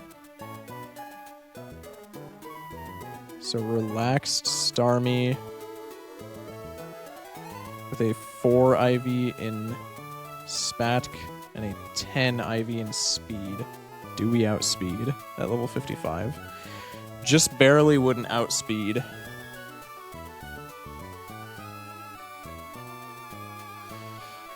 Okay. We might just EV train this Starmie then. At least a little bit for speed EVs. I don't know, that feels like cheating though. I'm not EV training this. That's stupid. That does pose a bit of a problem though. Literally any nature that wasn't minus speed on this Starmie, by the way, would have been better. Would have guaranteed the kill on Flygon. So that's really sad.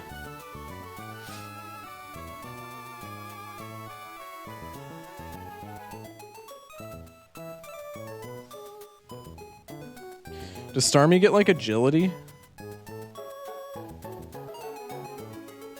Gets rapid spin, but I don't think that raises your speed in this gen. Rapid spin. In generations 2 through 7, rapid spin does not raise the user's speed. Yeah, that's what I thought. Which is pretty bad. Does Staryu get, like, agility?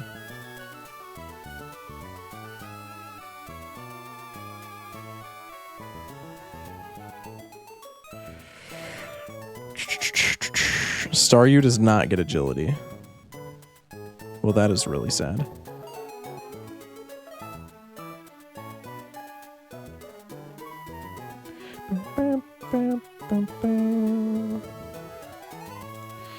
This is like the saddest Staryu that we could have had bestowed upon us.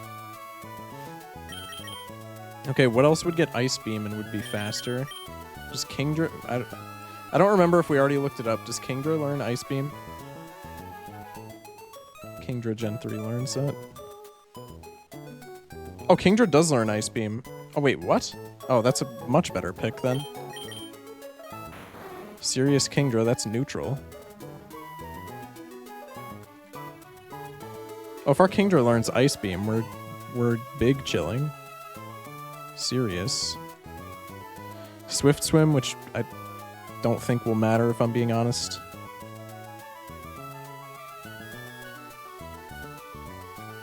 Okay, well, let's check Kingdra Calcs then.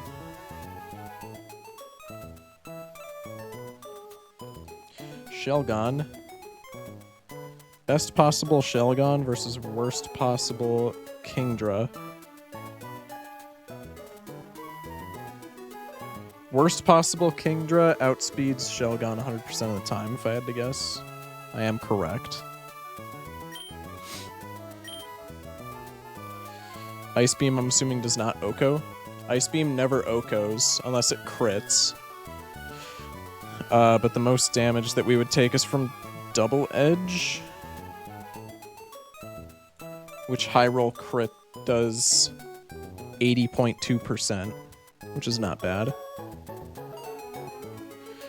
Then it looks for weak typing strong moves. So I think it's still Flygon, Mence, Altaria, Kingdra, right? Or maybe since we have Ice Beam, it's... Oh wait, no, I'm stupid. It would be Altaria. But Kingdra would come in last, if I'm understanding this correctly. So Altaria is level 54.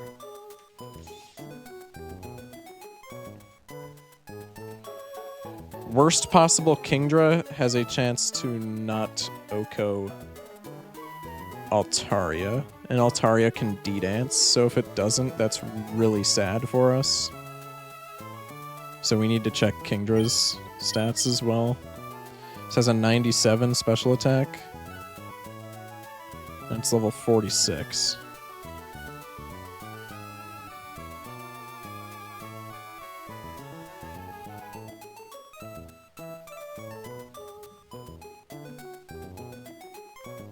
Okay, so its highest special attack, or its lowest special attack IV is 10. 10 special attack IV has no chance of OHKOing Altaria. If we give this Nevermelt Ice, it's like a 50-50 to OHKO Altaria. And this would probably be 56 because we would edge it. Which brings it up to almost a 70% chance to OHKO. But if it doesn't OHKO, we're in like really, really big poopy. Oh, it might outspeed us too if we have bad speed. So we should check that as well. Level 46. We have 86 speed on this. So our speed IV could be as low as 7. We wouldn't outspeed. Dude. Ugh. What if it's level 57? Because we could slap an XP share on this for the first 2 fights. And it still wouldn't outspeed. Nor does it have guaranteed Ice Beam OHKO chance, so let's bring it back down to 55. Dude. We're getting cooked.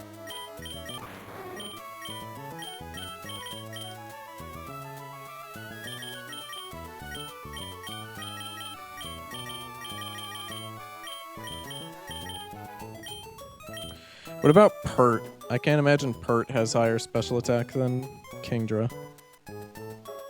I'm not even gonna check. It's base 95 special attack. There's no way Pert has higher than that.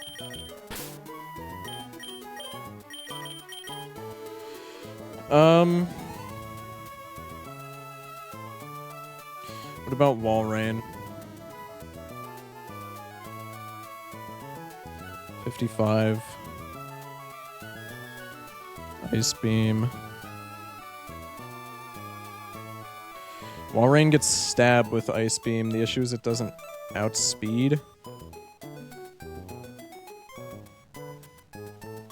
How much does this take from Shelgon? Double Edge. Okay, so if we protected with Ninkata... if we protected with Ninkata... Or with Ninjask, +1 speed, Baton Pass to Wall Rain with Ice Beam, Double Edge to the worst possible wall. Oh, I wasn't doing worst possible Calcs either. Worst possible Wall Rain takes exactly 2/3 from max roll Double Edge crit. And then we outspeed and always OHKO with Ice Beam against Shelgon. Then it checks for super effective moves and weak typings, which would bring it to Mence straight away. So level 55 Mence. Level 55 Mence, we don't always outspeed. We do always outspeed if we're at +2.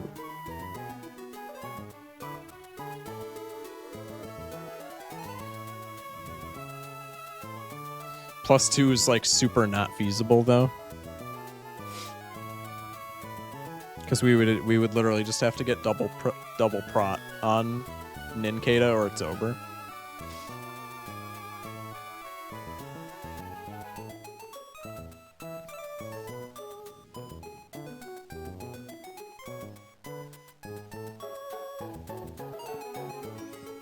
How much does Rock Slide do to us?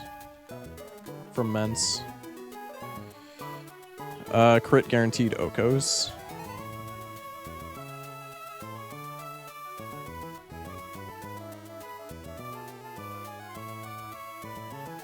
What is our speed IV? Also, what's our nature? Careful nature. That's probably minus speed, isn't it? Oh, it's minus special attack. I don't think that matters for the purpose of this fight.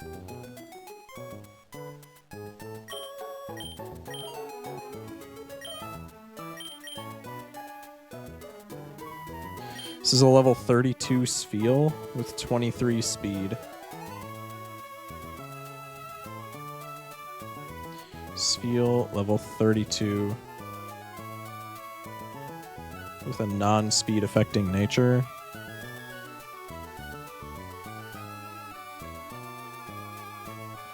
So minimum speed IV for Walrein would be 7. We're just getting the worst IV'd mons of all time, bro.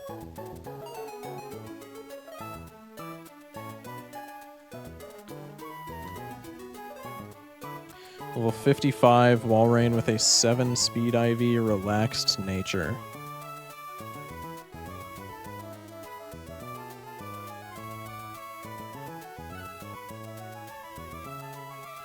+1 speed, yeah. At +1, we would never outspeed.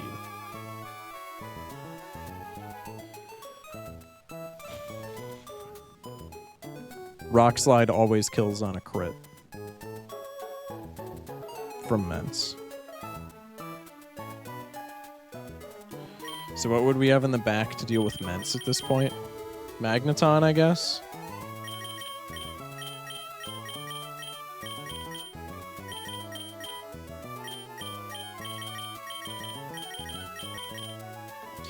Does Huntail or Gorbis maybe have a better Ice Beam? No, nothing's gonna have a better Ice Beam than Walrein, because Walrein has Stab with it.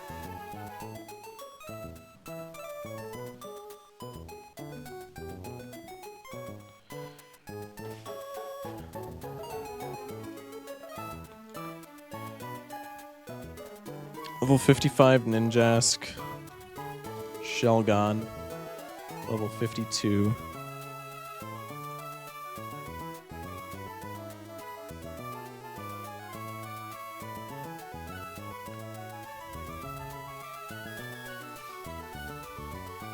This is Hasty Ninjask. We're going to assume worst possible everything stat-wise. Rock Tomb always kills, yes? Yeah. Always does 143% on a low roll.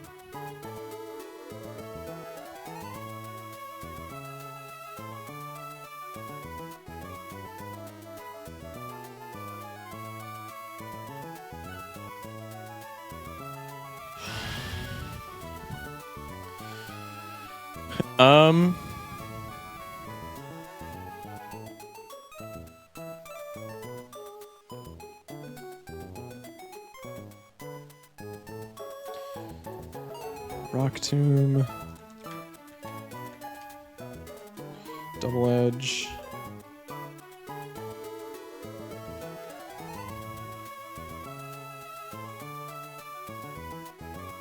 Oh, it's definitely using Rock Tomb on us then. Oh, that's also really bad, because then it lowers speed on switch in, so we can't even do, like, speed hacking strats. Oh, it just gets worse and worse. Okay, well, we don't need a better ice... I'm gonna check Gorbis again, because we don't need a better Ice Beam, per se.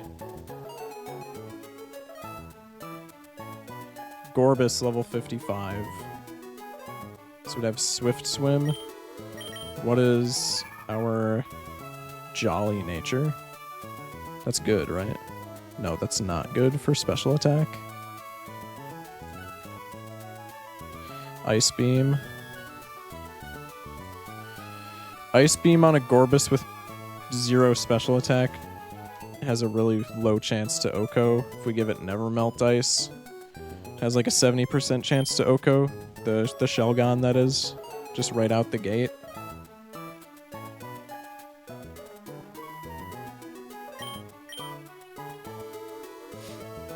We're plus speed, which is pretty good.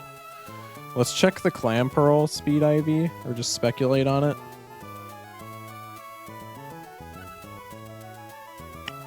Level 21.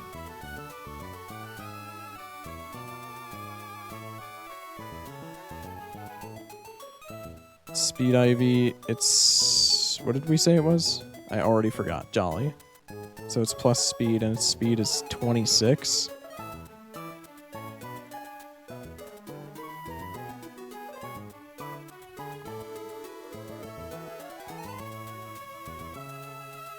So it has a speed IV of minimum 27. Does Huntail have... Huntail, I'm assuming, has the higher physical attack of the two, right? Yeah, 94 special attack, 104 physical. And then Gorbis is 114 special. So we would definitely want Gorbis. It's got a 27 speed IV. And it's Jolly. Level 55.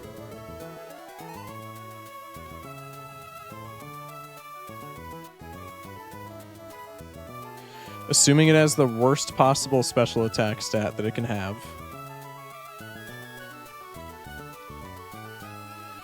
If we give it Never Melt Ice, it's like a 70% chance to kill Shelgon. Right?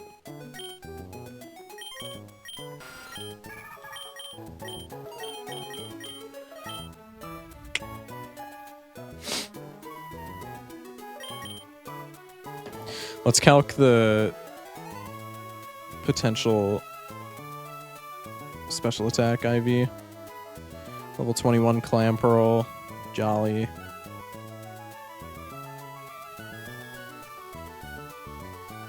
And it's got 34 special attack.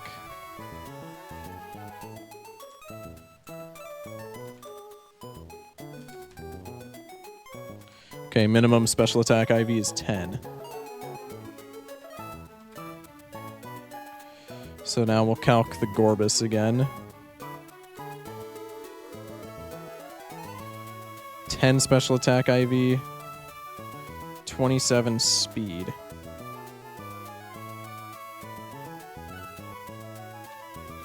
Notably, we could also, if Gorbis gets Rain Dance, we could Rain Dance because of Swift Swim.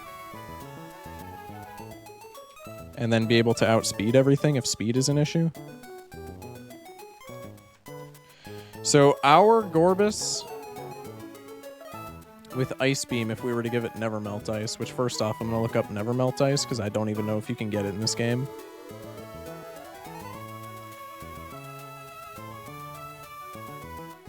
Never Melt Ice Emerald. I'm assuming it's just in the cavern place. I forget the name of it off the top of my head.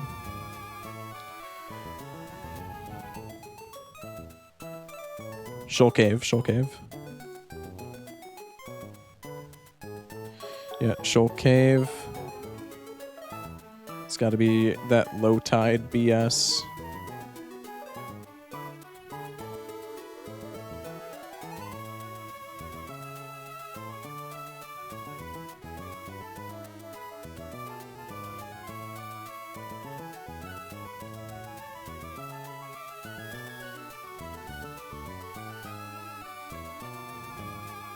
Well, if we're going low tide Shoal Cave for Never Melt Ice, I mean, at that point, we should just catch a Glalie and call it a day. Okay, so let's do that. How can we get Glalie? Snow Runt, Emerald. Go to Shoal Cave. Be sure that the time is between 3 a.m. to 9 a.m. or 3 p.m. to 9 p.m. Can we go back and set the clock in our room?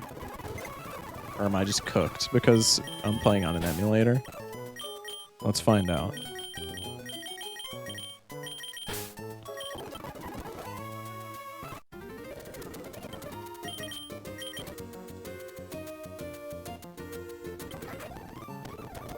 Can I just, like, reset my clock?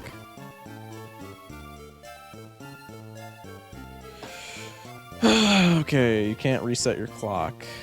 How to reset clock in Pokemon Emerald.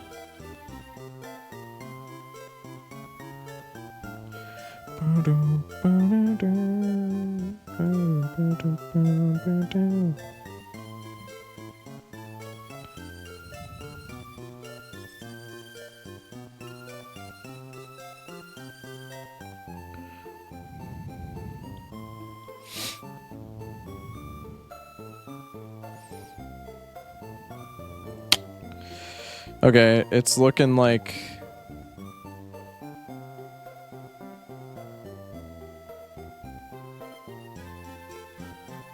Huh.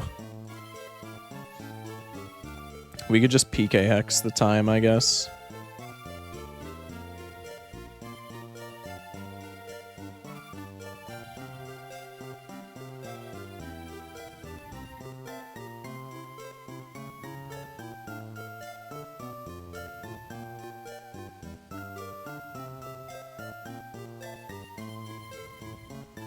Alright, so let's save. Let's save one more time. And let's save one more time. I'm gonna close the game. Go to face cam so y'all don't get bored. Slap on some music. How long have I been streaming? Like 2.5 hours? Jesus. Holy crap. 2.5 hours of team building, bruh. Jesus. Oh my god. So let me PK hex everything that we would need to PK hex.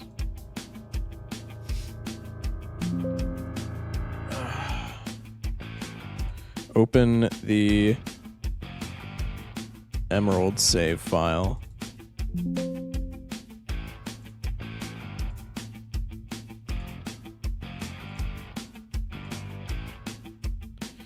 Let me first go to my berries and just give myself 999 of every berry that I have.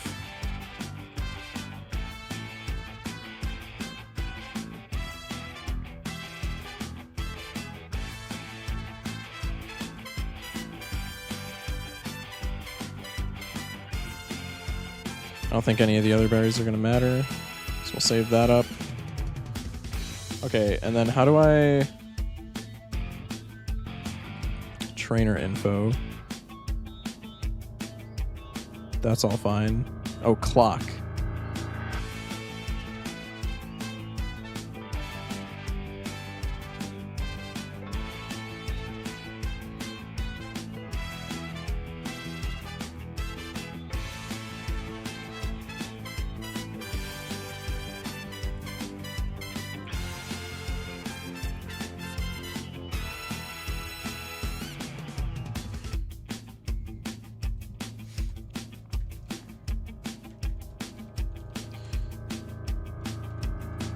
How to edit PK.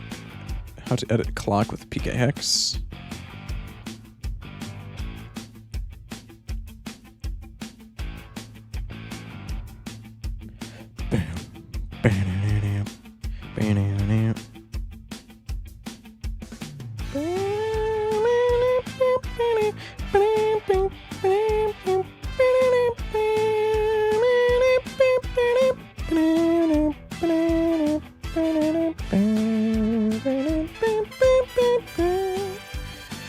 Okay.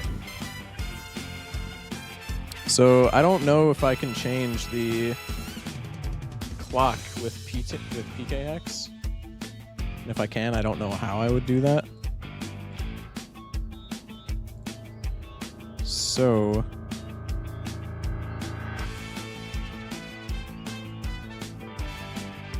can I just give myself a random snow runt?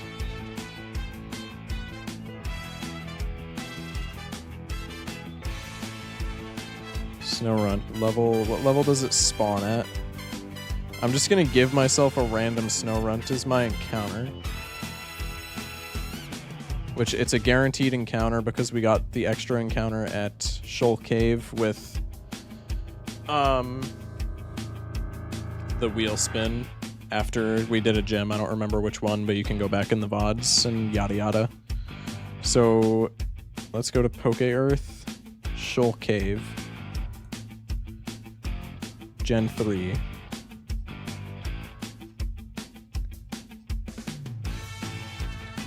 I guess it doesn't matter what level it spawns at, but it kind of does for like moveset, I guess. 26 through 30, so I'm going to go to random.org. Minimum 26, maximum 30. 28. So our snow runt is level 28. Give it a random nature. Pokemon random nature generator. Pokemon nature spin the wheel. Our snow runt is calm.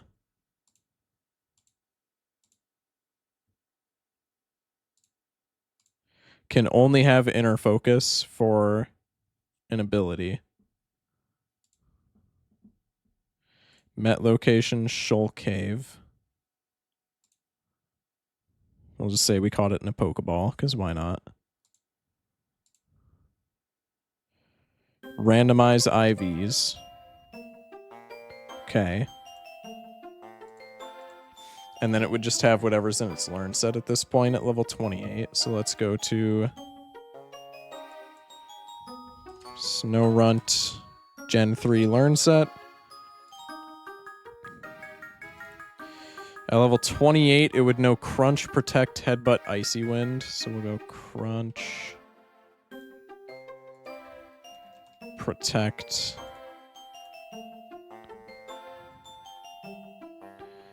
Headbutt, Icy Wind. Perfect.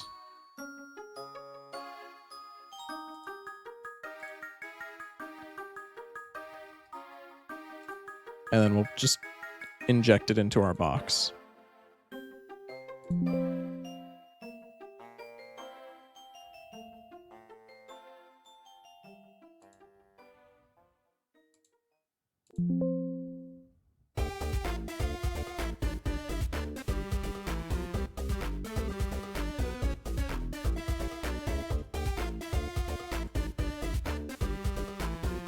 We'll export this save. Hopefully I didn't just break the game.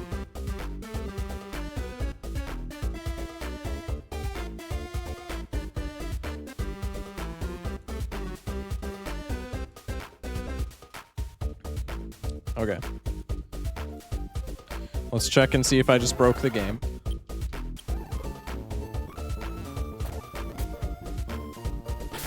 So first off, we should have infinite berries. Yep, that went through. And now we should have a perfectly fine and dandy and legal randomly generated everything snow runt. It says hatched at level 5, but I mean we hacked it in, so that is what it is. Stats all look normal. Moveset that we wanted.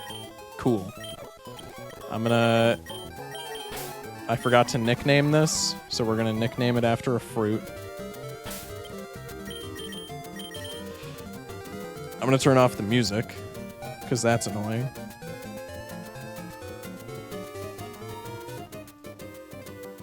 Okay, we're gonna go to the name raider, which I think is in Mobile, right? No, it's in Slateport.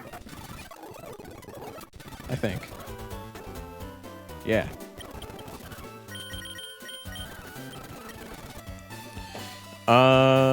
Okay, one last nickname, fruits.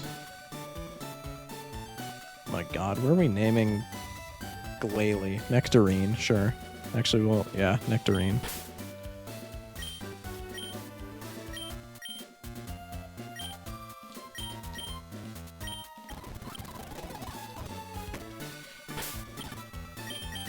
Alright. Nectarine the Glalie. Go back to the Pokemon League.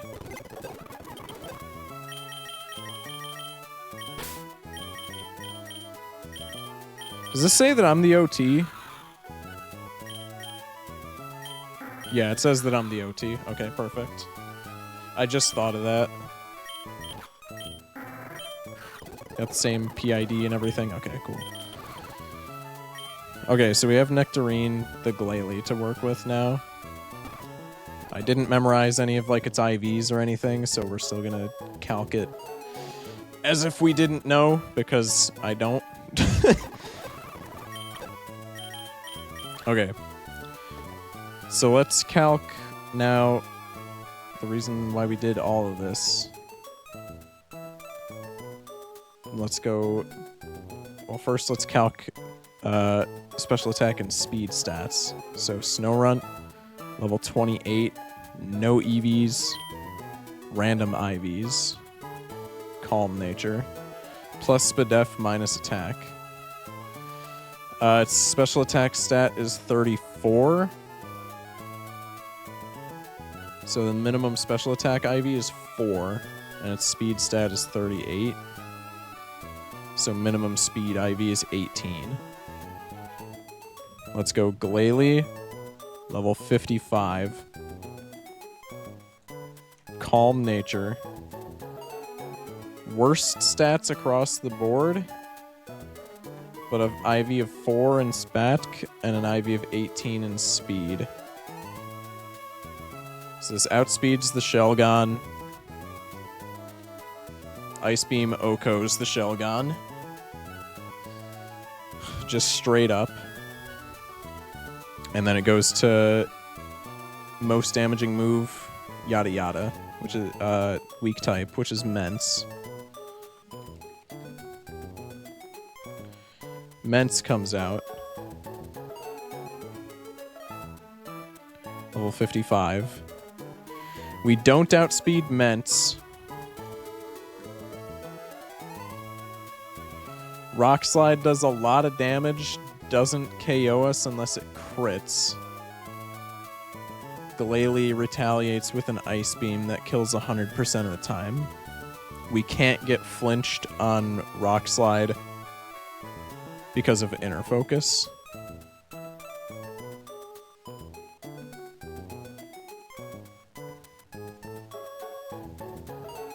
Oh, Flygon would come in first because it has Flamethrower. I'm stupid.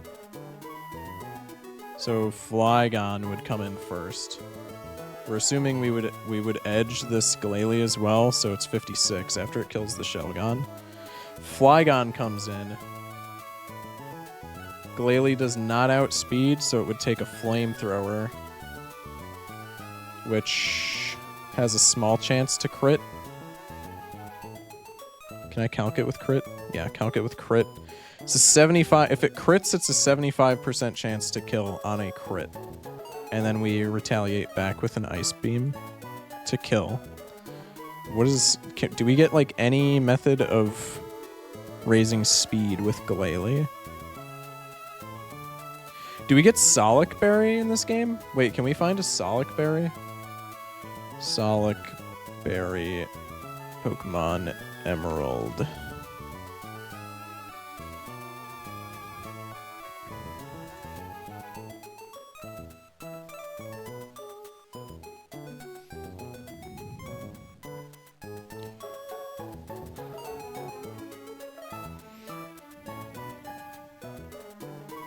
Where do I find? Event? Huh?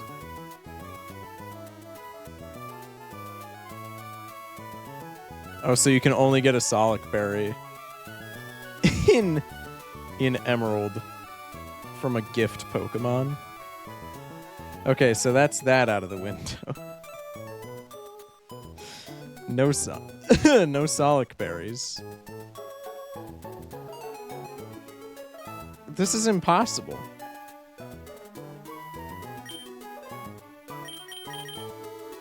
What about, like, Tentacruel? I'm still thinking Kingdra is probably our best bet, or maybe Starmie. Just because they're fast. Like, the problem isn't that we're not doing enough damage, the problem is that we're getting outsped.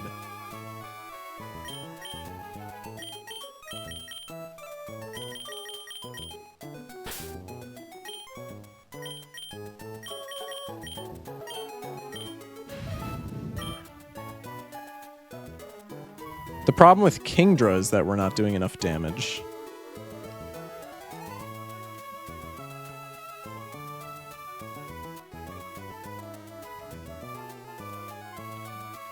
Right? No, the problem with Kingdra is also that we're getting outsped. God, Kingdra just has no speed, bro. What about Starmie? What is Starmie's base speed? No, Starmie we were also getting outsped because of Starmie's stupid minus speed nature. God, it's so annoying.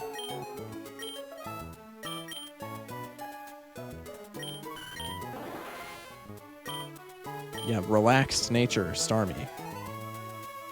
What does this star use? Speed Ivy? Garbage, I can already tell you.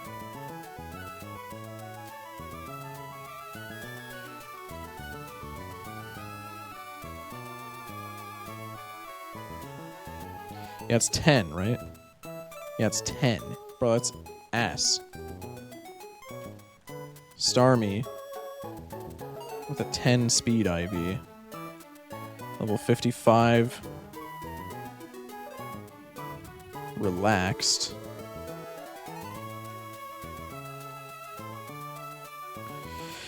Could we do just like a Hail Cook with Blizzard? Because Starmie is our fastest ice type attacker. Or like our fastest mon that would know an ice type move. Starmie Gen 3 learns that. Does this get Blizzard? I would assume so if it gets Ice Beam. It does get Blizzard. And it gets Hail from TM.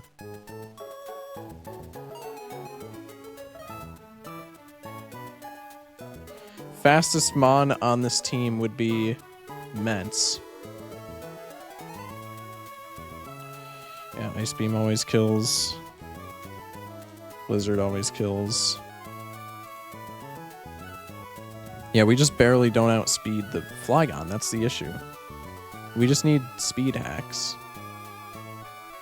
But it's like impossible to give ourselves speed hacks.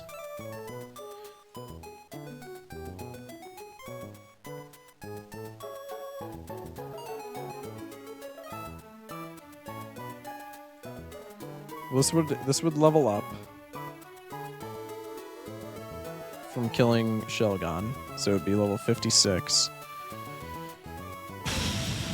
We're speed tied with Flygon, and then we would guaranteed not outspeed Mence. What would come in first, though? Flygon would come in first, and then Mence. Also, do we Oko the Shelgon? I actually don't think we do.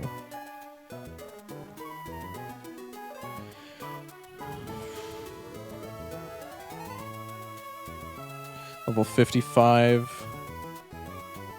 Yeah, Okoing the Shelgon is a roll, and it's a really favorable roll, but the problem is if we don't get the roll, then Shelgon just goes for Rock Tomb, and then we're literally just cooked. Because if it goes for Rock Tomb, it lowers our speed, and then we don't speed tie, and then we just guaranteed lose.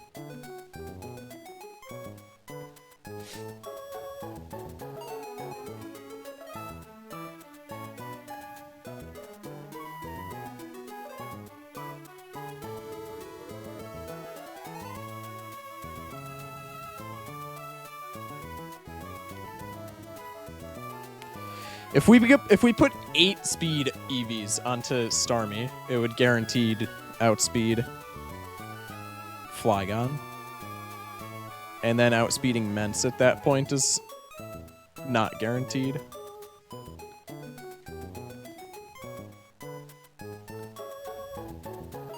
Mence level 55. Its highest damaging move, I'm assuming, is Crunch, but we'll calc everything else just in case. Well, Flamethrower is not going to be. Rock Slide might be, just off of that attack stat. And we'll calc Dragon Claw just to say we did it. But it sees that it has Crunch as a super effective move. Rock Slide does not do more damage. Dragon Claw does not do more damage. And we always retaliate with an Ice Beam that guaranteed kills. Crunch kills us on a crit and nothing else.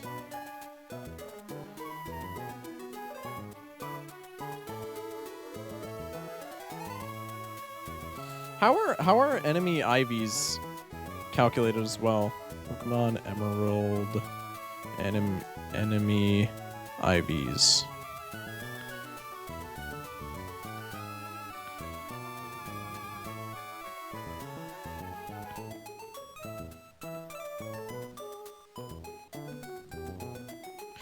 Natures are not random.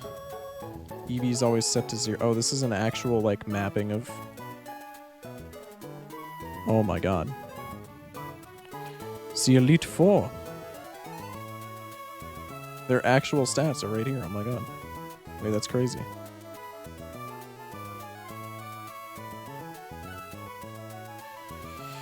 Alright, well, let's look at Drake's Mence. Drake's Mence has a speed stat of 132. Oh, look at that. So they all have perfect IVs. So, yeah.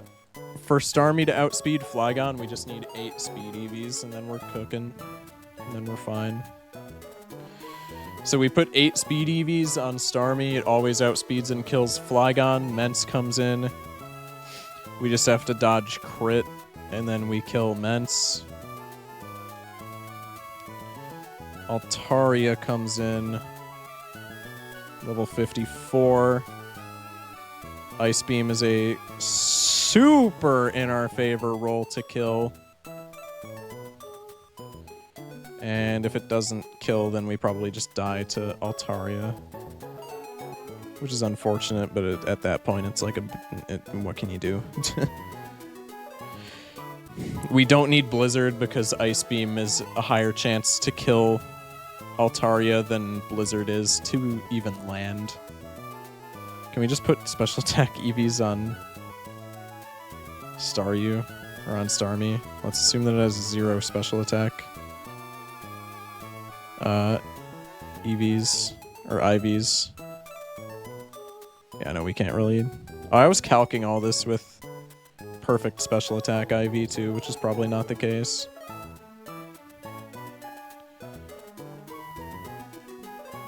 Staryu.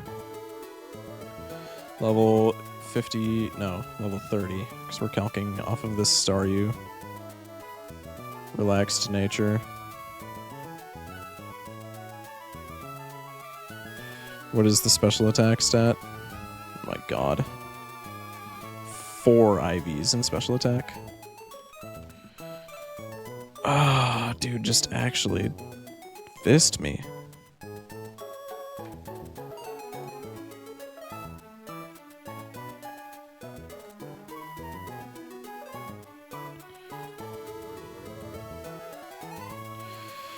Okay, so do we still kill... Do we still Oko Shelgon, even? Ice Beam. Shelgon. Blank set, level 52. Yeah, we don't even Oko Shelgon.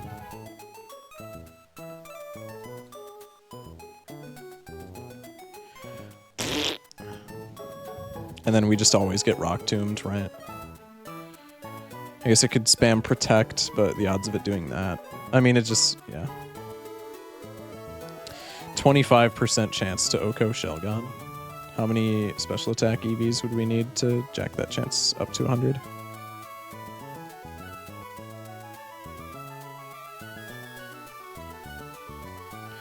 $132 special attack EVs to jack that chance up to 100, which just feels like cheating at that point. So here's what happens with Shelgon.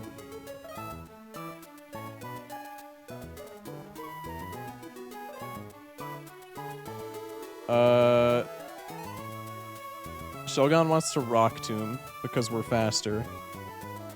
We can put Blizzard. Can we put Blizzard on Starmie? How do you get the Blizzard, TM? Pokemon Emerald Blizzard. TM. This is just in the department store, I'm assuming.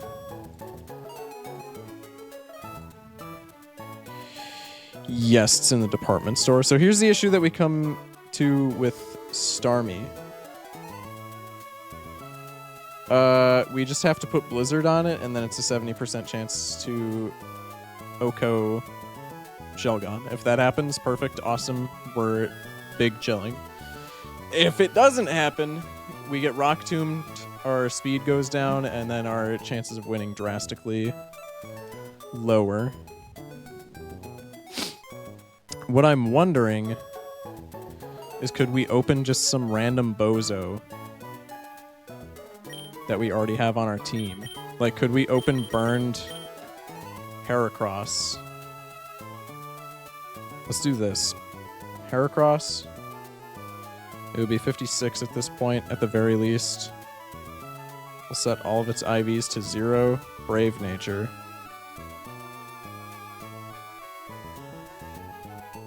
It's got Guts. And at this point, it's still burned.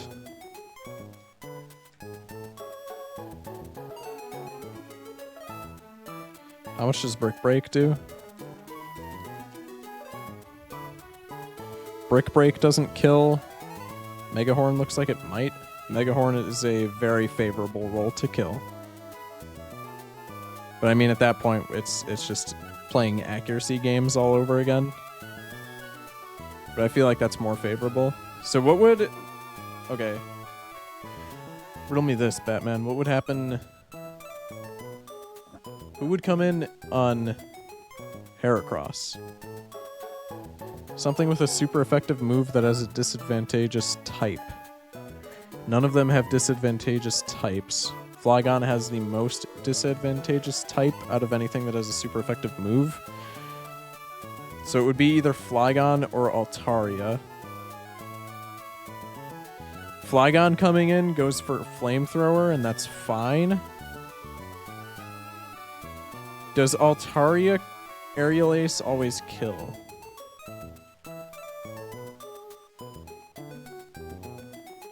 Level 54. Aerial Ace. Altaria Aerial Ace always kills. So if Altaria comes in, we guarantee it going for Aerial Ace.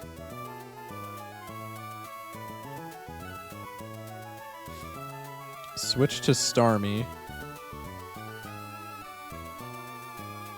Relaxed Starmie with an XP share.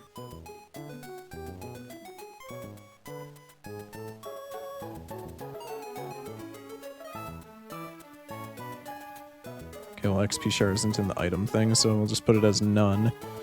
With an XP share, so that it's level 56.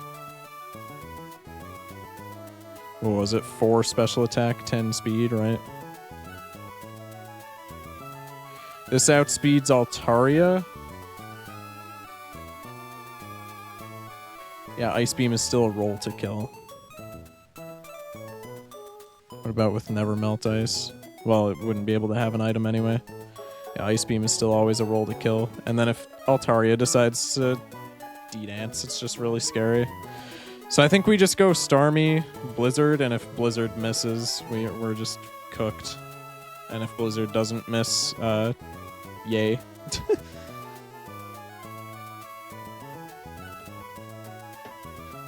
Because then Flygon, level 52, always dies to Ice Beam. Mence, level 55, is like a coin flip to die to Ice Beam, which is actually not bad. We would need to tank a Crunch, which is a little scary, but as long as it doesn't crit, we're fine.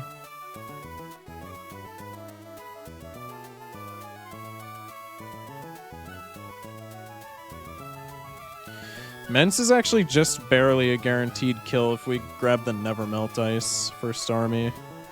I don't know if that's even worth, though. I'm gonna be honest.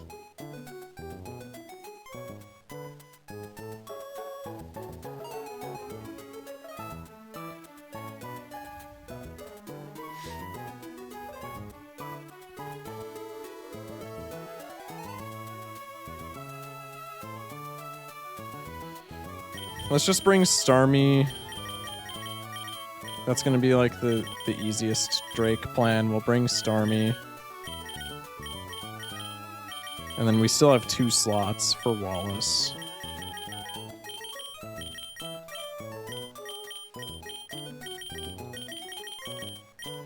We'll also teach Aerial Ace to Heracross in the event of a Kingdra getting out of hand. Or actually, could we teach it to Bayonet instead? Because then we can't get hit by D-Dance boosted body slams. I don't think Bayonet is going to be able to learn Aerial Ace, but if it can, we're teaching it to Bayonet. Yeah, Bayonet cannot learn it. I know for a fact that, can Bayonet learn any moves that always land? It can learn Feint Attack, which is special though.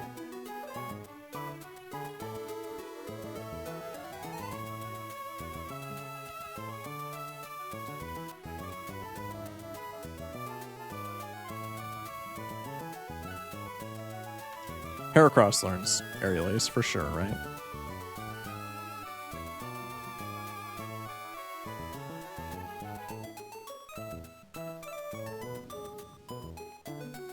Heracross does not learn Aerial Ace. Interesting.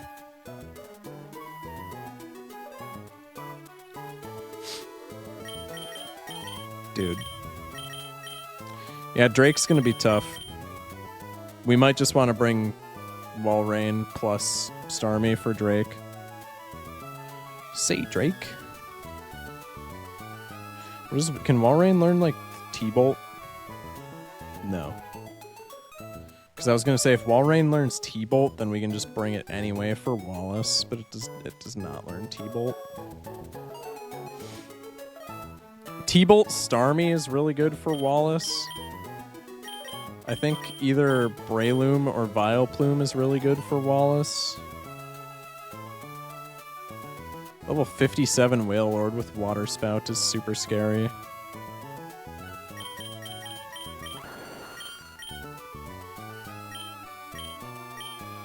Can we learn Sunny Day on Vileplume?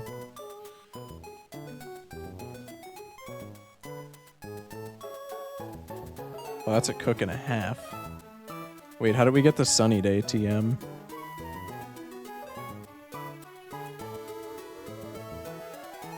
Scorched Slab. The fluff is that? Sunny Day TM Pokemon Emerald.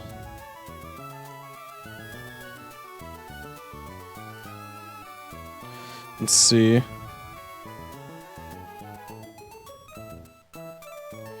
East of what's it called?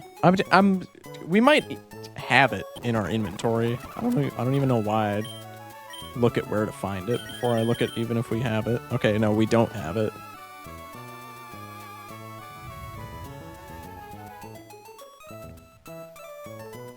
Gotta go south of there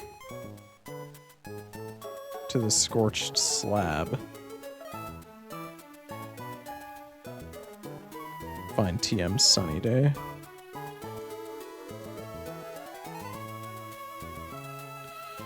Okay, what is Vileplume's base speed? Wailord's is 60. Vileplume.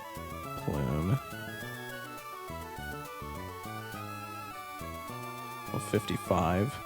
Vileplume's base speed is 50, which makes it subpar for Sunny Day setup to say the very least. Can Vileplume tank a... Surely Vileplume cannot tank a full HP Wailord Water Spout. Level 57, Vileplume would be 55 at the very lowest. Water Spout.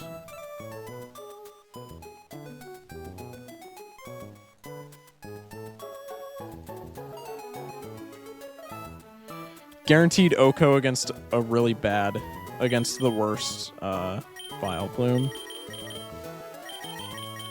So what we could do, it's the champion fight. We could send out Ninjask. Oh wait, could we just Ninjask? Wait.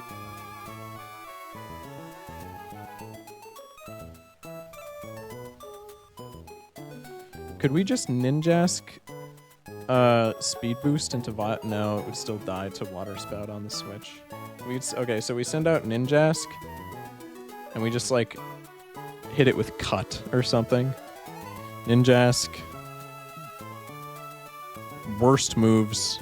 Let's go level 56 it would be. Or not worst moves, but worst stats.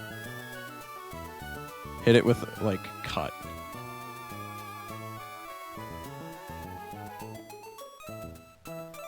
Oh, I calced a level... Okay.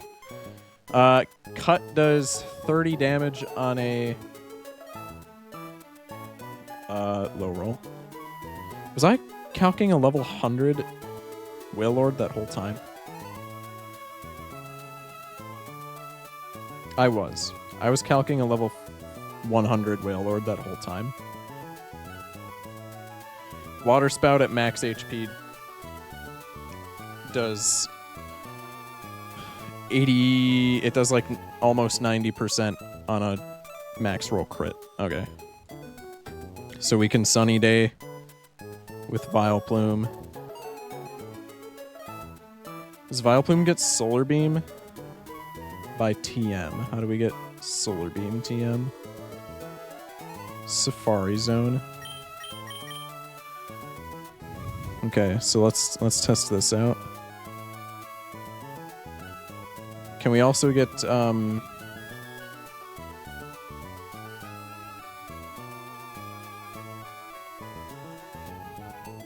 Heat Rock introduced in Gen 4? Damn. Okay, but we can at least get 5 turns of Sunny Day. Do any of these clowns have a move that is super effective against Vileplume? Tentacruel does, Wheellocke does. We don't really have a Tentacruel repellent other than just straight up Solar Beaming. But we could, okay, so we could set up Sunny Day with Vileplume and then just launch Solar Beams once we have Chlorophyll boost. How much does Solar Beam do to Wheellocke? It's not enough to kill, but it's a lot of damage. And then Wheellocke has to hit a Blizzard to even, like, have a chance of killing us. We're a hasty Vileplume, which I don't think affects our offensive stats whatsoever.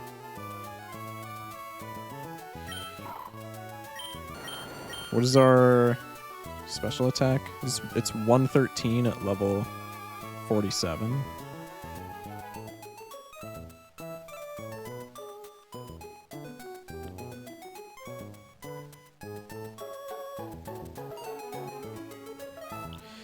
Okay, so either we have EVs, either we have special attack EVs with Vileplume, or we just have a disgusting,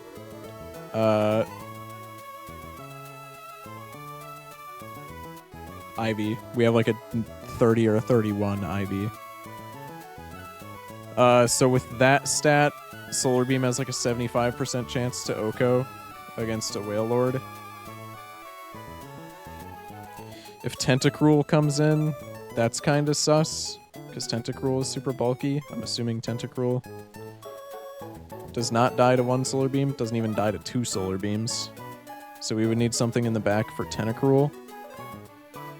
Ludicolo does not come in. The only other thing that would come in would be Wheellocke.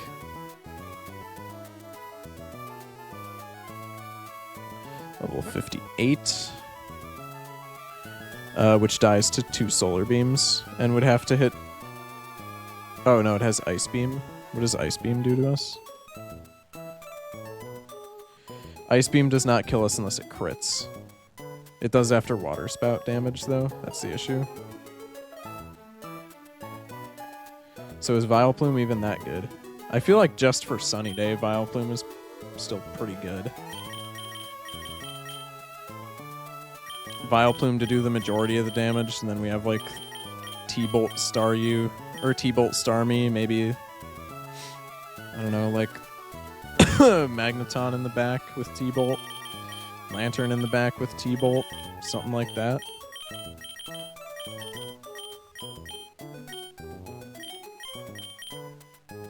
Does Armaldo get good moves? Because I feel like Armaldo could be another good Dragon-type carry.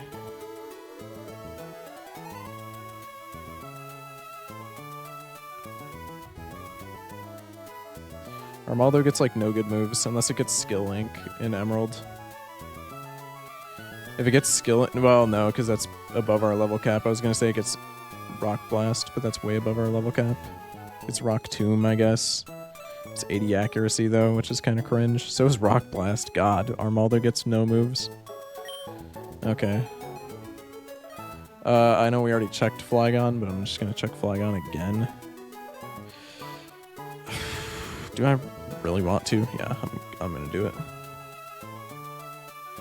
Flygon would be a nice Tentacruel counter, not Tentacruel encounter, Tentacruel counter as well.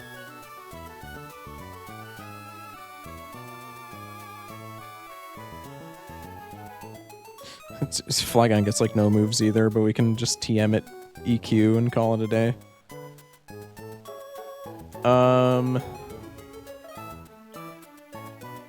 Gets like Dragon Breath for... Gets Dragon Claw, I guess, if we have that TM. Yeah, we have the Dragon Claw TM.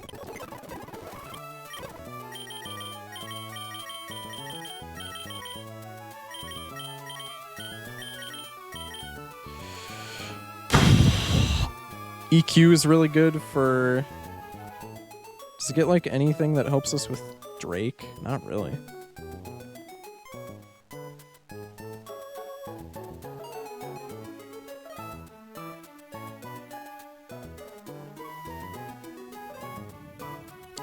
Here's the other thing that I just thought of. Ninjask, level 55. Worst stats, Hasty. How much damage does it take from Mighty Ina on a switch-in? Just let me cook here. How much damage does it take from a Mighty Ina on a switch-in?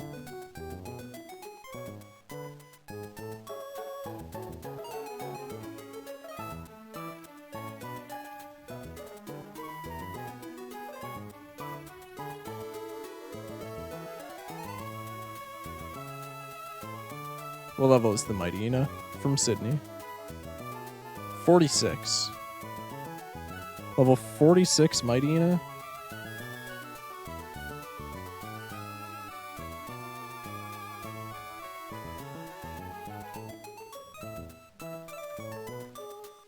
Double Edge.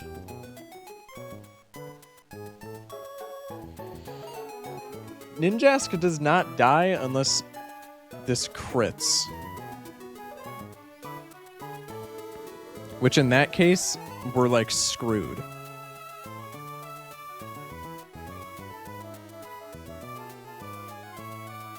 Like just straight up, if Ninjask dies to double edge crit, we just lose and we have to restart. But if Ninjask doesn't die to double edge crit, we're kind of chilling, no?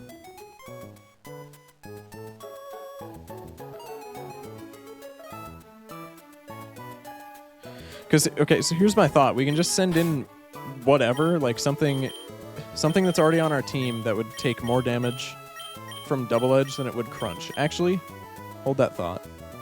We could send in pre-damaged Bayonet.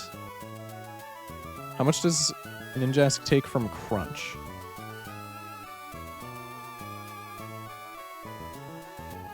Natures are random. Plus special attack. 2 rolls of... If we roll a plus special attack, Mighty Ina, 2 rolls of crunch kill. 2 crit rolls of crunch kill. Crunch kill. So we could send in pre-damaged Bayonet in order to bait crunch. Go into Ninjask.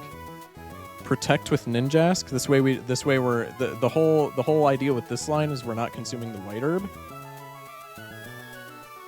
Go into Ninjask.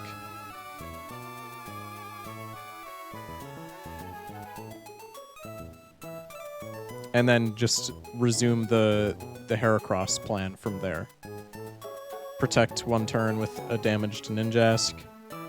Baton pass into Heracross. Heracross is fine. And then just Brick Break through the whole E4. We're not guaranteed... Well, we are guaranteeing...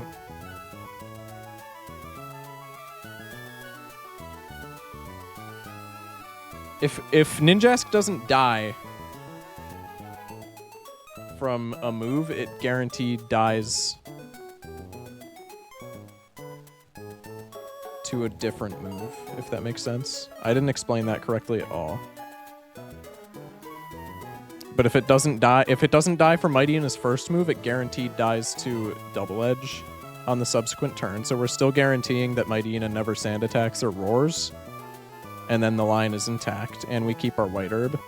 Then, if we keep our White Herb, we, in theory, are okay for plus speed on Drake. Because we can just send in Ninjask, protect against the first Rock Tomb. Send in Walrein holding White Herb. Right? It'll be +1 speed Walrein holding White Herb. No, +1 speed Walrein doesn't do it. We would have to do Glalie, I think, for this line. Can Glalie learn T-Bolt for Wallace? Drake and Wallace are the biggest like run killers for us. If we can get through Drake, Deathless, I think Wallace obviously gets a lot easier.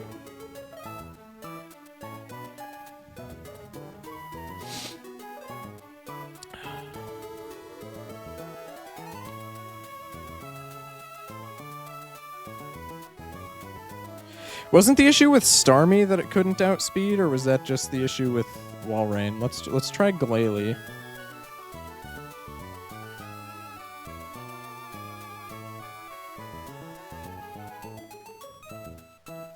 I don't even remember Glalie's stats, but we'll just assume that it has the worst speed and worst special attack that it can have. What's Glalie's nature? Calm. Give Glalie White Herb. Shelgon is level 52.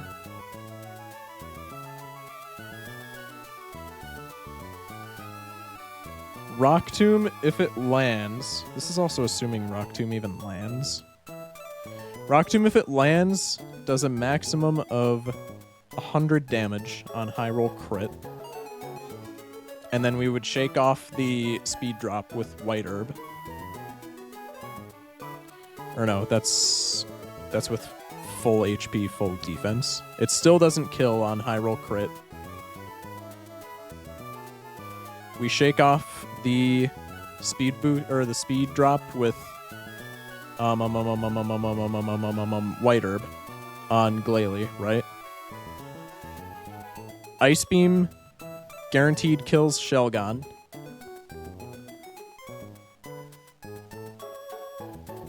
I'm just going to calc against everything on his team at level 55. Just to make completely sure that we can Oko everything. +1 speed outspeeds Altaria, always Okos. Flygon level 53, right? Yeah, Flygon level 53. +1 speed always outspeeds. We always Oko. Does it always outspeed? What if it's plus speed nature?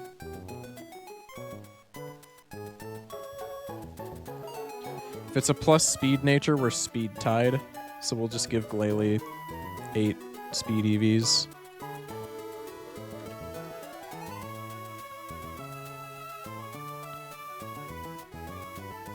Well, actually, it doesn't even matter because Glalie will be level 56 by the time Flygon comes in guaranteed. And then it always outspeeds. And then the only way it doesn't outspeed Mence is if it's a plus speed Mence.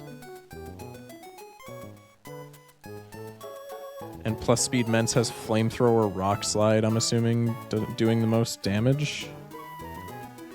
Rock Slide can never flinch us.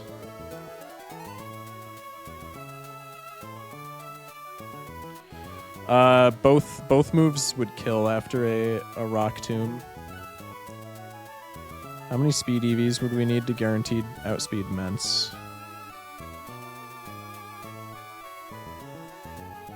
28 speed EVs to guaranteed outspeed Ments. Honestly, let's just do that.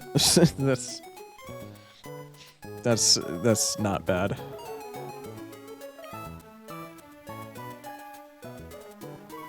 I didn't want to EV train, but that's literally like we kind of just have to at this point, or else we're getting like giga cooked. And then what does this do against the Kingdra? Kingdra blank set, level 53 Swift Swim. That shouldn't matter. I know it's not killing.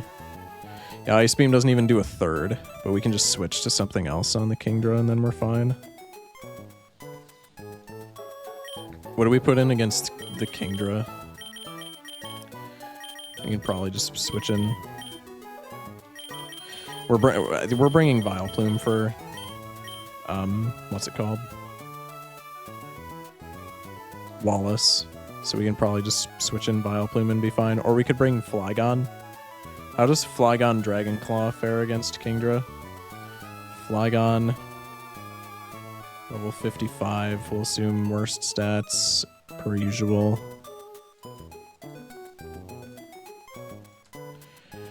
We outspeed Kingdra as long as we're not minus speed nature. If we're minus speed nature, I'm actually gonna scream. Timid, we're plus speed. Okay. We're minus special attack though. Oh wait, no. Timid is minus attack, which shouldn't matter. Timid plus speed minus attack. Surf does like 50%, so there are certain surf rolls that can crit kill us. And then our Dragon Claw has a 1.2% chance to not two-hit KO.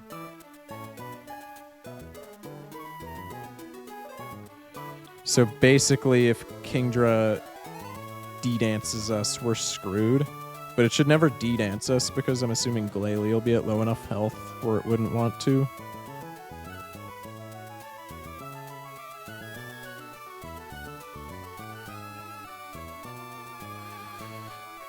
Maybe not. Maybe it D-dances. That's really scary if it D-dances. Could we just sack Glalie? No, we could literally just sack Glalie, honestly.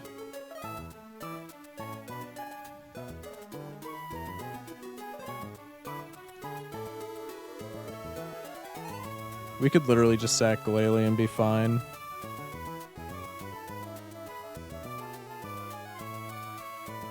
Does Glalie get toxic? We could also toxic stall the Kingdra, which honestly, I don't have a better plan. It's just like straight up. What else could we do to damage this a whole bunch?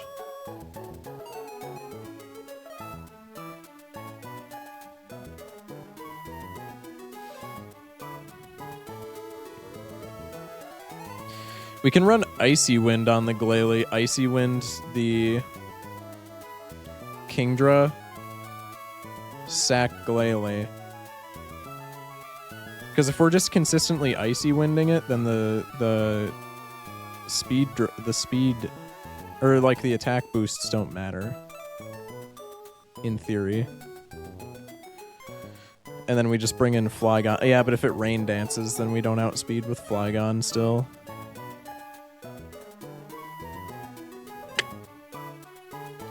God, this sucks.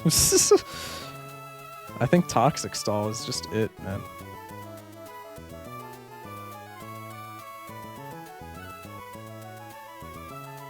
We don't have a Water Absorber.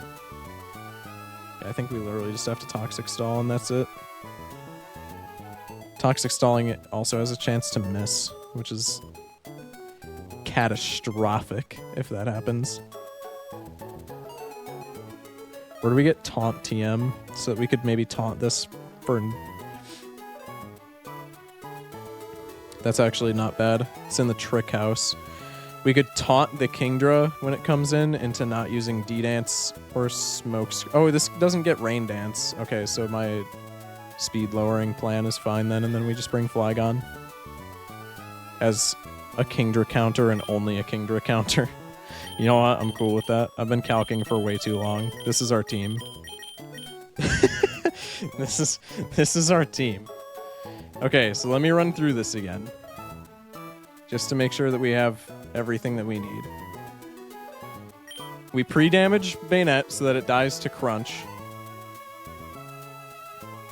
Switch in Ninjask. Ninjask only dies to crit Crunch.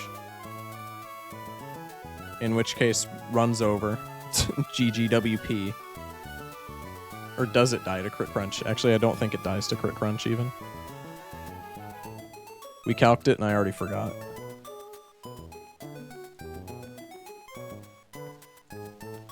Level 55 against Mighty level, what was it, 46? We'll give it a modest crunch.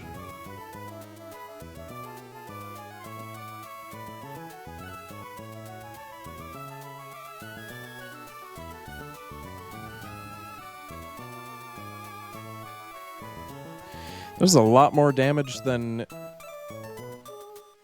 Oh, Ninkata, not Ninjask. I'm stupid.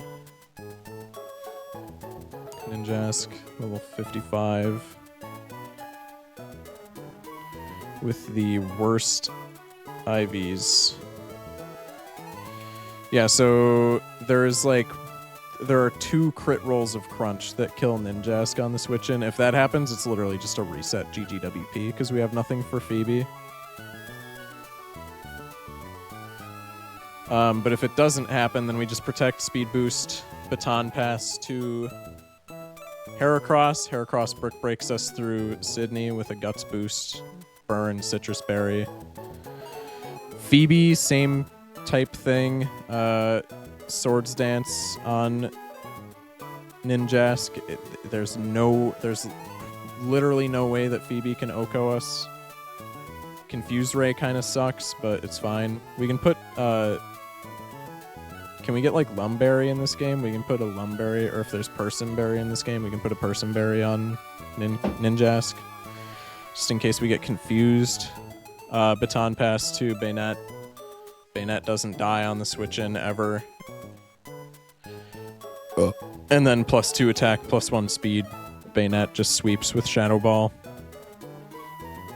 Glacia is the same strat as Sydney, just without the switch-in. So same strat as Phoebe. Send in Ninjask. Ninjask never dies, I don't think, to Celio. I already forget. Celio. Level 50. Max special attack, Ice Ball.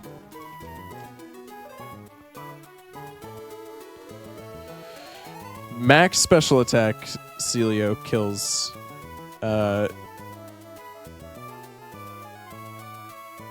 kills Ninjask if it finds half. So if it crits, it's like just over a 50% chance to kill. And that's if we roll a max special attack, Celio. If we roll just a regular special attack, Celio, it has to find 1 roll to crit kill us. Oh, also, that's a lie, because Ninjask will be 56 at this point. So if we don't find a plus special attack Celio, Ninjask cannot die to any of Celio's moves. We Swords Dance, Baton Pass to Heracross. Heracross sweeps, except for Walrein, I think. Does it sweep Walrein at +2? No, it has to sweep Walrein at +2. I'm not even gonna calc it. It definitely does. I'm gonna calc it. I'm too scared.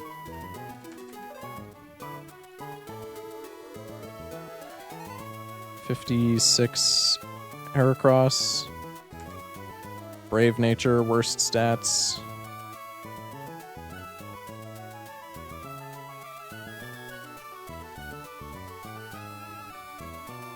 Brick Break at +2 Against Walrein, I think it's level 52, right?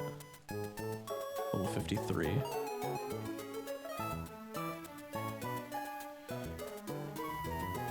Yeah, +2 without Guts boost kills. Guts. Burn. Yeah, even without Guts, or even without the +2, it's just a roll to kill, but +2 guarantees that it kills. Drake, we do Starmie. We do the Ninjask speed strat with Starmie, give Starmie a white herb.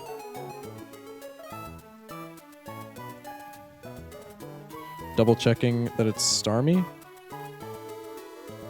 Level 55. Ice Beam. Relaxed Nature. +1 speed. Shelgon.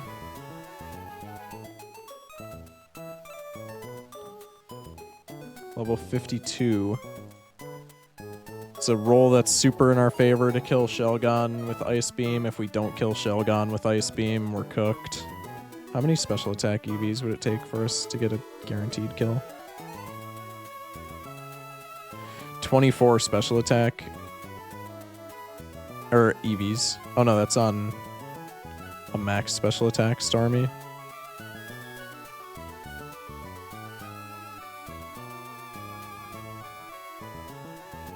Yo, Starmie almost never one tap. Did we do Glalie and I just still have Starmie in the slot? We did Glalie, didn't we? Yeah, we did Glalie. Get Starmie out of here. Actually, keep Starmie in this box, but Glalie is the more imperative team member.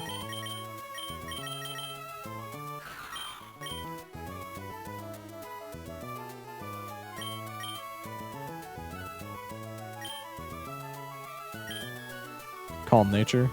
That's what I was looking for. Calm Glalie. Just gonna assume all its stats are trash.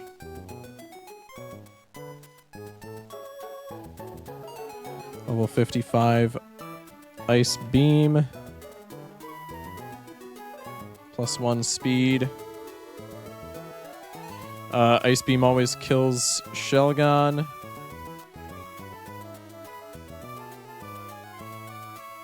Altaria's level 54, always outspeeds and kills Altaria, +1 speed. Flygon at level 52. Let's give it a + speed nature. Always outspeeds and kills Flygon. Mence, level 55. If Mence is + speed, we don't always outspeed, but if we give Glalie, Glalie will be level 56 at this point. If we give Glalie 28 speed EVs, it always outspeeds and kills Mence. And then Kingdra is just Flygon pivot BS. Okay, and then Wallace. What are we doing for Wallace, bro? Wallace is Vileplume lead.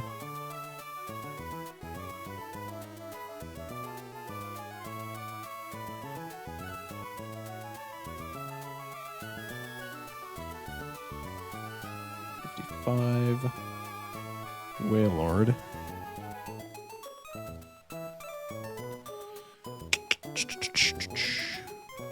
Level 57. We'll say + special attack Wailord, because why not? We're assuming that it rolls modest, because this game hates me. Water Spout Wailord against the worst Vileplume that I could possibly have. Water Spout never crits and KOs. We set up a Sunny Day so that we outspeed Wailord the subsequent turn. Solar Beam. Do we kill with Miracle Seed? Solar Beam is a coin flip to kill if we equip Miracle Seed to Vileplume, and that's not knowing my Vileplume's stats. I'm gonna level up my Vileplume right now just to see what stats I'm working with here.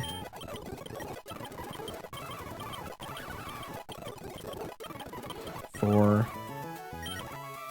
5.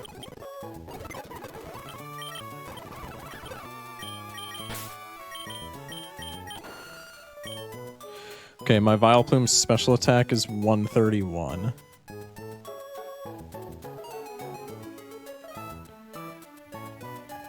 So with a Miracle Seed, Solar Beam always kills.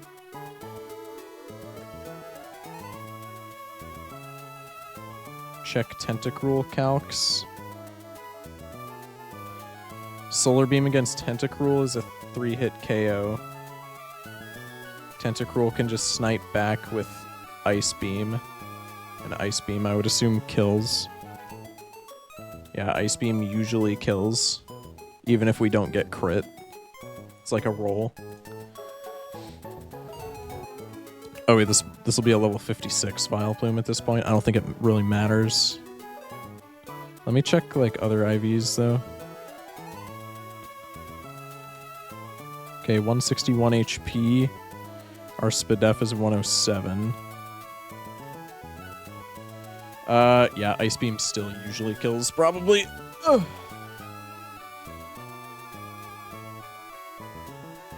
So can we put anything on this Vileplume to do more damage to Tentacruel, or is Tentacruel just kind of going to wall us? Because if Tentacruel just walls us, then what we do is we go Flygon. Level 55 at this point. Worst stats. Oh wait, but this is eating an Ice Beam, so Magneton would be smarter. Do we have an open slot on our team? Glalie. Flygon. No, we don't have an open slot for Magneton.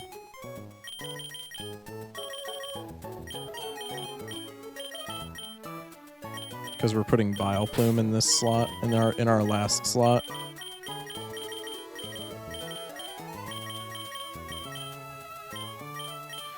We could replace Magneton for Flygon, but then it gets really sketch against Drake's Kingdra.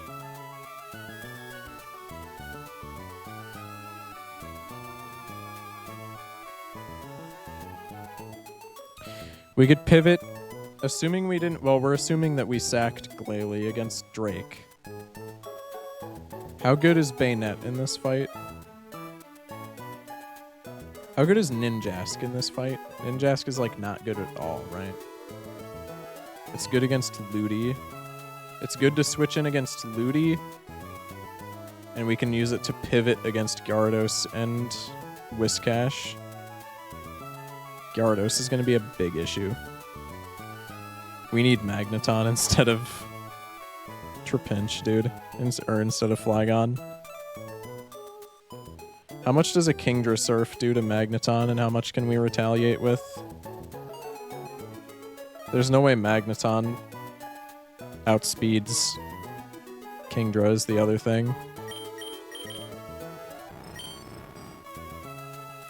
Our Magneton's speed at level 47 is 86. So we got some speed EVs built in. If it's level 55, its speed stat is 100. Kingdra, level 54?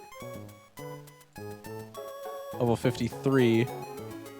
Base speed stat is 111. So the question would be, how much would this be doing to us with like a Surf? Surf is guaranteed to kill if it crits. And then we can retaliate with a Thunderbolt as Magneton. That does around half. AKA not good. Could bring our own Kingdra, I guess.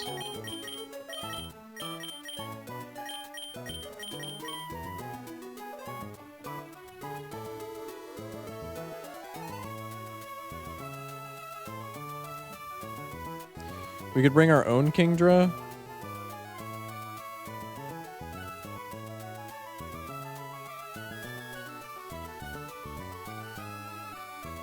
With Twister?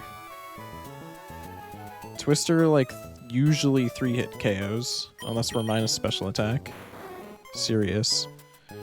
So unless our special attack is just complete ass, which it is.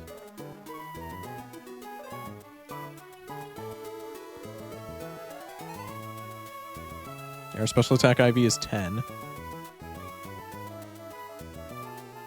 Level 55 Kingdra, we'd be switching into a Surf most likely. Or maybe a Body Slam. Twister almost always 3-hit KOs. The opposing Kingdra, if we switch into a crit Body Slam, we're down 90 HP, we're at 57, right? Yeah, we'd be at 57. We still wouldn't be in range of regular Body Slam. Body Slam crit would kill us. There's just no way, there's no safe way to do this Kingdra. Or to fight, like, against this Kingdra.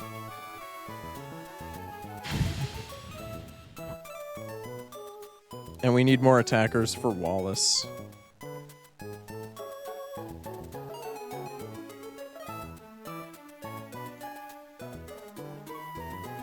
Like, we definitely need something with Thunderbolt for Wallace to handle the Tentacruel. Can Flygon learn Thunderbolt? There's no shot, right?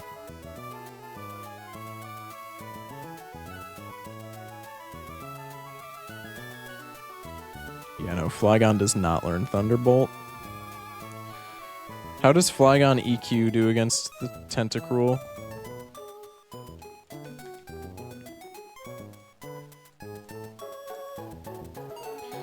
Flygon. It's timid, so minus attack.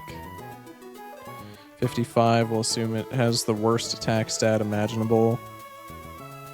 Earthquake.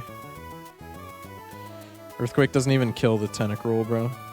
That would be 56, but it still doesn't even kill. What about with Soft Sand? Soft Sand is like a coin flip to kill it. God.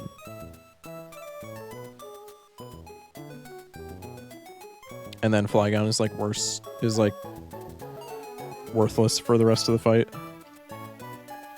Plus it has to not die to an Ice Beam on the switch-in, which almost always kills. There are 7 Ice Beam rolls where Flygon lives, so more often than not, Flygon is dead to Ice Beam just on switch and doesn't do anything. In which point we're in very big poopy. Can Banette learn like Thunderbolt? Can Banette learn T-Bolt? Banette. Or EQ. If Banette can learn EQ, that's like disgusting, but I'm assuming it can't. No, but it can learn Thunderbolt.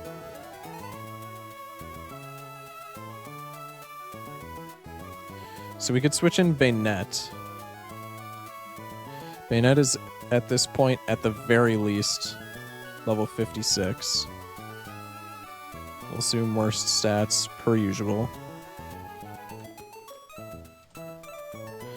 Thunderbolt does like 30% to Tentacruel. Ice Beam on the switch cannot kill it, even if it crits. We don't outspeed Tentacruel. Not even close.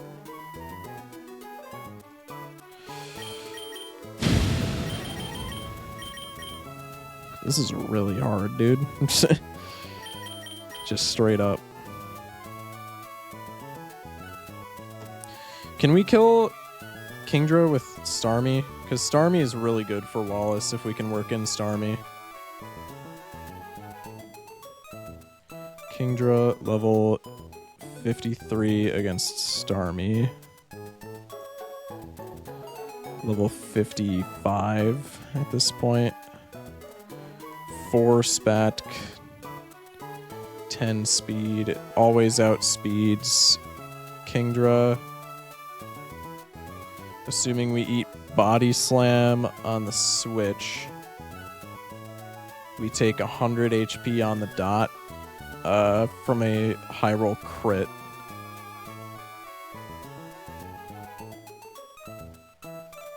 Sorry, that was before relaxed. We take 92 HP on a crit, which is still a lot. Ice Beam does 24% roughly to Kingdra. Blizzard does like 36.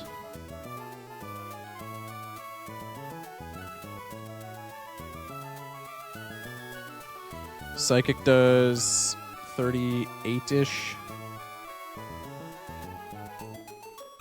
T-Bolt does like 27.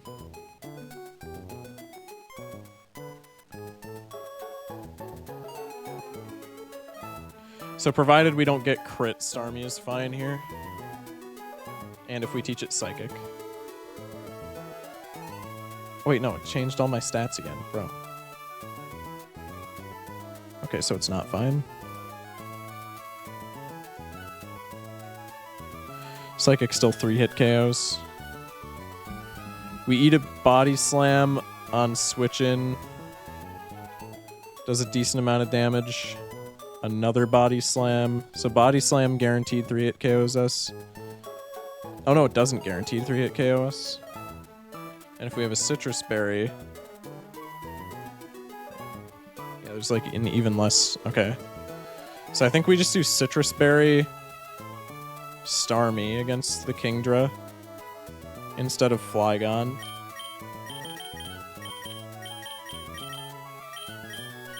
Can we teach EQ to... Okay, I just thought of something. Can we teach EQ to Heracross? Because if we can teach EQ to Heracross, he's still pre-burned at this point in the fight, hypothetically. How much does that do to Tentacruel?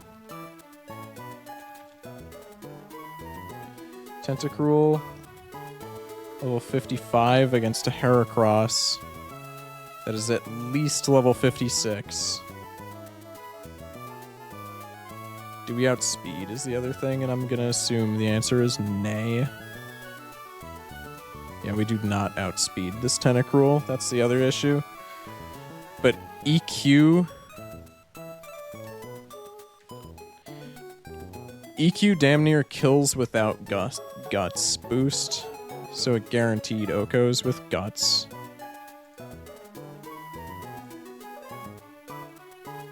Yeah. So if we can get... So Heracross would eat an Ice Beam on the switch, which would do 60-ish% on a crit.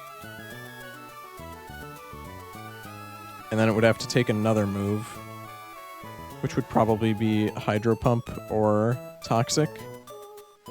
Well, Hydro Pump it has to see a kill with. Oh no, it doesn't see a kill with Hydro Pump, so it could just Toxic us. Oh wait, no, we would be burned, so it would definitely go Hydro Pump.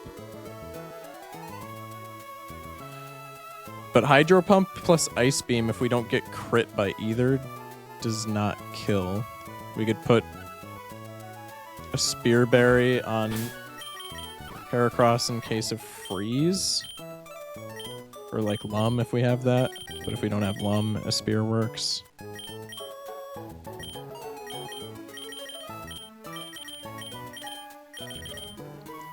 Yeah. A Spear Berry. EQ would kill the Tentacruel. That's 3 turns of Sun used in that whole exchange. What would come in afterward? Nothing has a super effective move.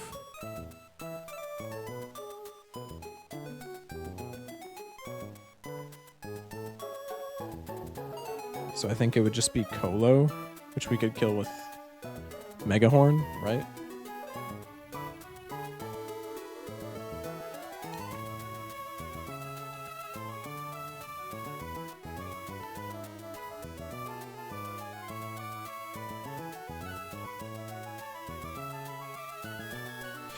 Also, if Wailord goes for Rain Dance instead of Water Spout, we just keep Vileplume in, and Vileplume kind of just does its thing and cleans up.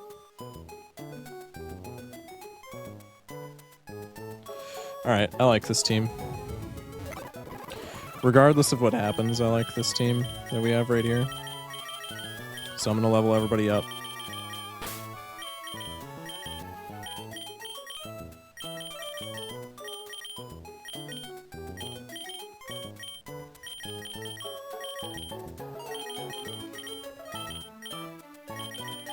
Let's put everybody back.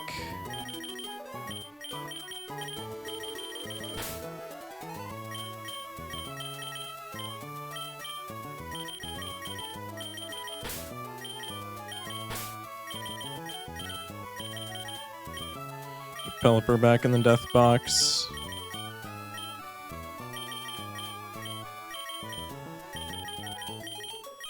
Magneton there. Machamp back in the box. Trapinch back in the box. And Spheal back in the box.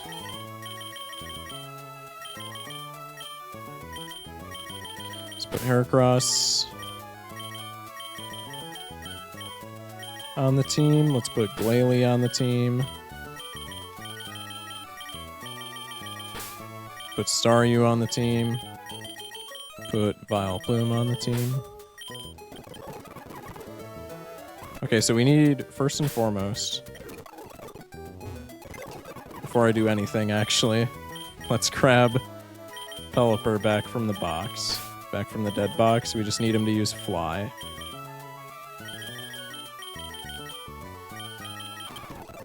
Do we have a we don't have a Surfer either. Okay, give me Swampert.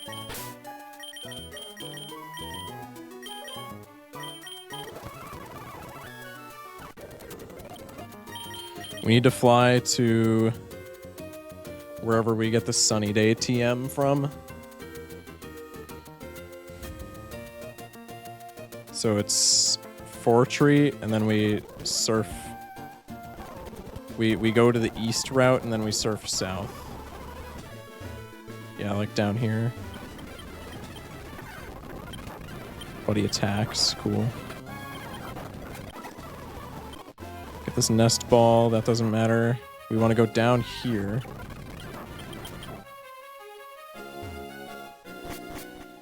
To the Scorched Slab. TM Sunny Day.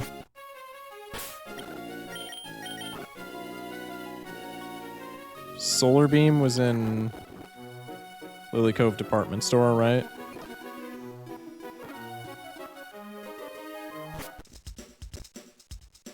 Or am I tripping? A lottery ticket? No, it's okay. Welcome to Lily Cove. Cool.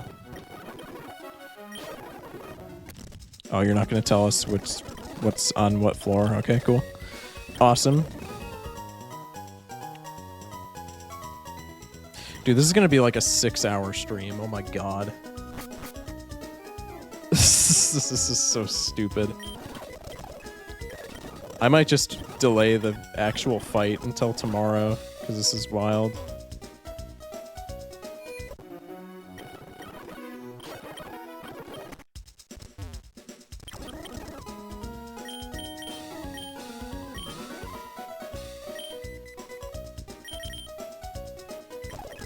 Okay, so Solar Beam is not in the department store. I just scammed myself. Solar Beam TM. Oh, it's in the Safari Zone, I forgore. Correct? That's the one that was in the Safari Zone, right? Pretty sure. Okay, well, we're still in Lily Cove, so...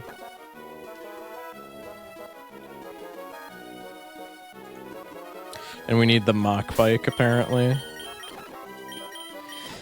To Mauville we go. Yeah, we're definitely doing the actual fight tomorrow.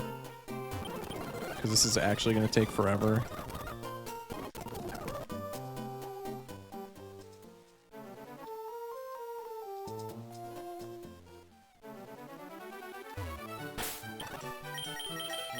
Okay.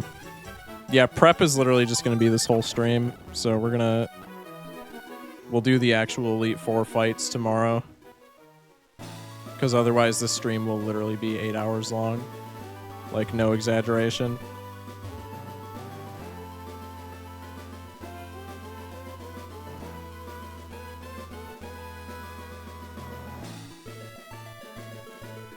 Okay, so yeah, we go to the Safari Zone.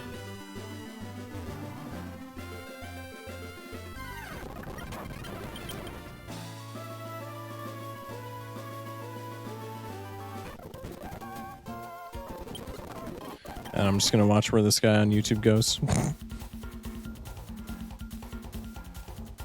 Okay, he goes west. Up here. Through here.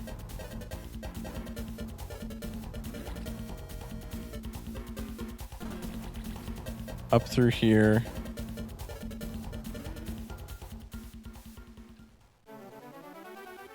W. Down through here. Up here, down this ledge, surfs across here, and then I think it's just, yeah, it's just across this pond. Solar beam, and I will just waste the rest of our steps.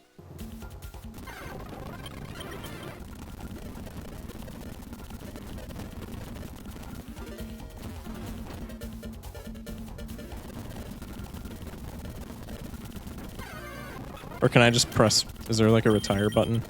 Yeah.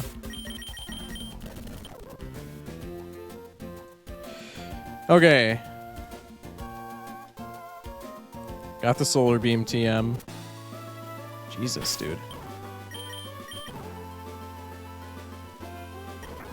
Evergrande City Pokemon League. Okay.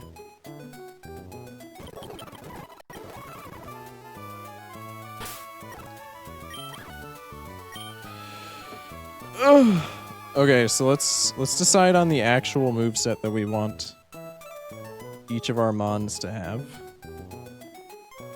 Starting with Ninjask.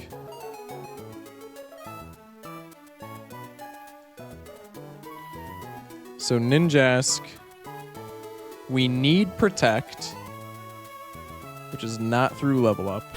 So we're giving the Protect TM to Ninjask. I don't have the Protect TM. Are you serious?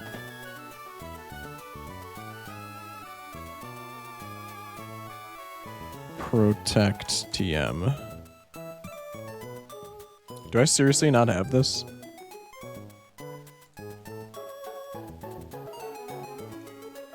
Was it literally just in the department store? Are we serial? Oh, it's literally just in the department store. Oh, we're putting Protect on everything. I could have sworn I already had a TM for Protect, but apparently I'm schizophrenic.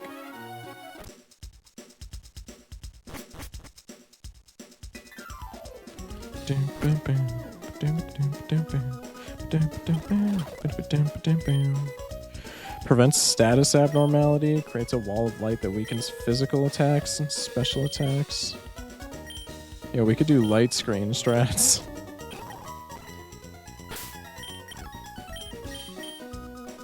Can we get Light Clay yet? I doubt it.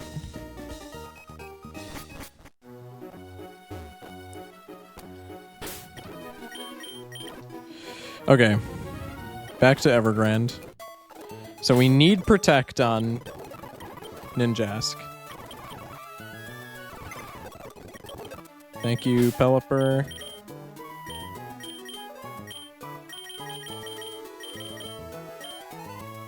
Thank you, Swampert. Welcome back, Baynet. Welcome back, Ninjask.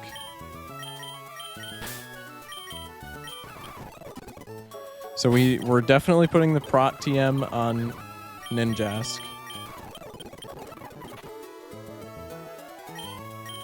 For Fury Cutter, we'll get rid of. We definitely need Baton Pass, which is level up move. And then what else should we have?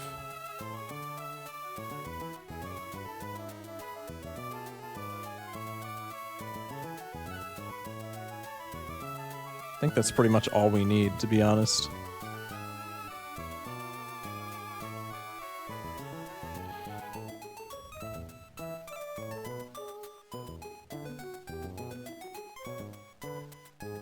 Is there anything else in its level up learn set that's like good? Not really. I think those are all the moves that we need. I think we literally just need those 3. Prot, Swords Dance, Baton Pass. So we'll level up Ninjask.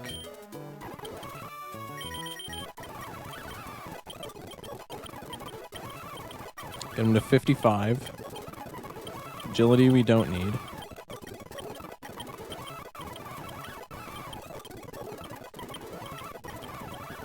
Baton Pass. That we need very much.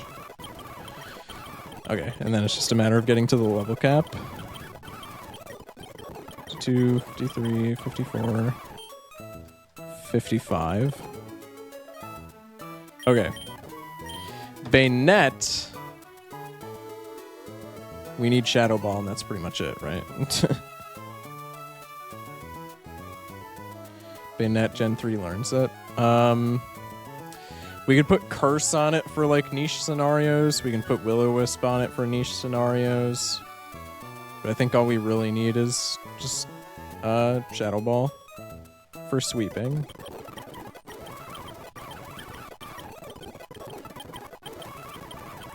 We'll learn Will-O-Wisp. We'll learn Curse. We'll keep Nightshade. And then we'll just do Shadow Ball.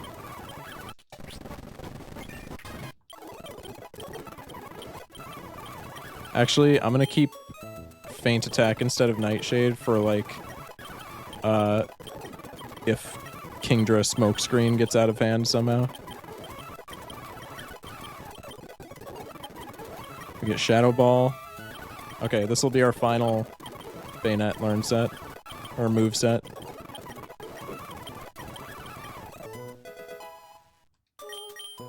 We don't need Snatch. Vileplume. We want Sunny Day.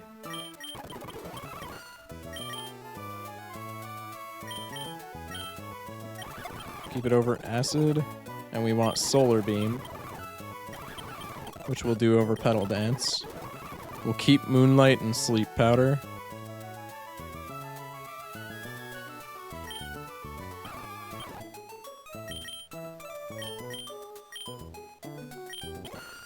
I think that's a fine Vileplume learn set, or move set.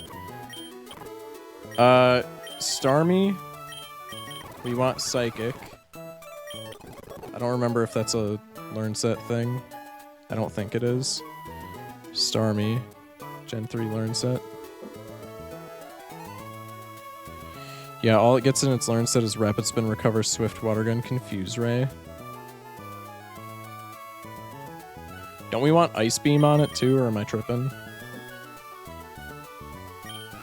Well, no, because Starmie is just our, like, Kingdra counter. We'll keep Recover on it.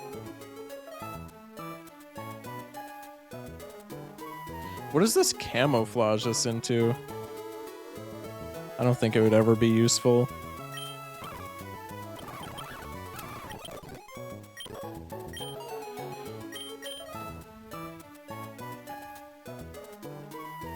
We want Thunderbolt on Starmie too for Wallace for sure.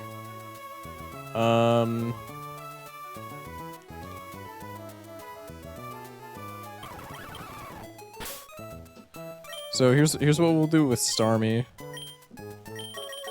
We'll do Water Pulse for just Water Stab. Actually, Bubble Beam is better in terms of stats, or in terms of power. Also, I'm giving the Calm Mind TM to Staryu. Is that not, like, kind of a cook? Can it not learn Calm Mind? Wait, can Starmie not learn Calm Mind? Obviously Staryu can't. Can Starmie not learn Calm Mind? Starmie can't learn Calm Mind? That's ridiculous. Who came up with this? Okay. But we're for sure giving it Thunderbolt. Get rid of Camouflage. Would also be good. Psychic. We have 6 Psychic TMs. We'll give it Psychic. Alright, that seems fine. Do we have a Water Stone to evolve this? I think we do, but if we don't, we definitely have a Blue Shard.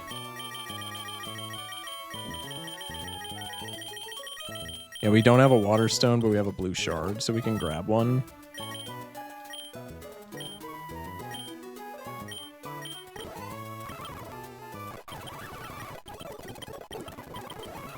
Minimize? Yeah, no. Yeah, no. We're not going to do Light Screen. Not going to do Cosmic Power. Hydro Pump. Do we want Hydro Pump? It's 80 accuracy. No, we don't. We're just going to keep it a buck. Especially when our biggest problems are water types. That means pretty much nothing to us.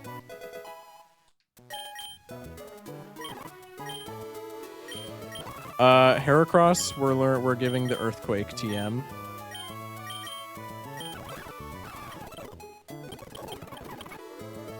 Which is really unfortunate for our boy Swampert, but at the end of the day, you just gotta do what you gotta do.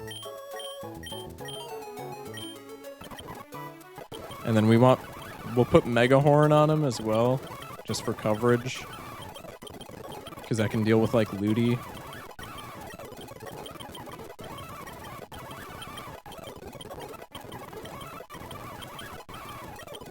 And then, like, Reversal is fine as well.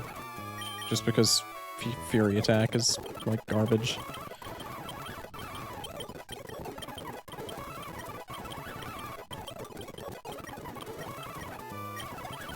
Okay.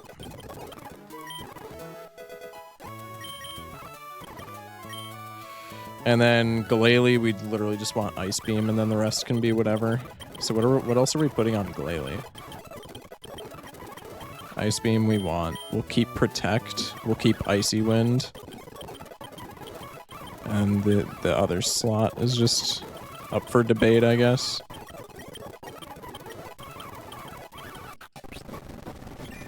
There's our Glalie. Don't need Hail. This is still Inner Focus, I'm pretty sure. I'll check after I'm done leveling it. We can just do Blizzard shenanigans, I guess.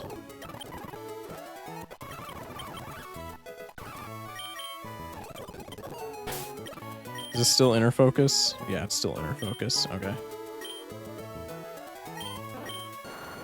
Oh, then we need Water Stone. So I'll get a Water Stone and then we'll just end stream because we've literally been going for like forever. Gotta grab Pelipper.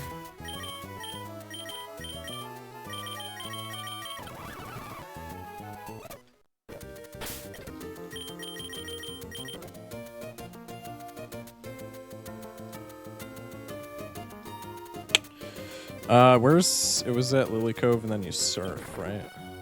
Or am I tripping? No, it was Moss Deep and then you surf.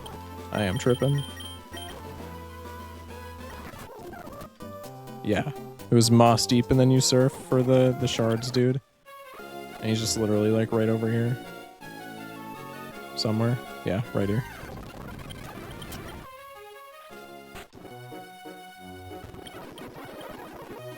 Red shard? No.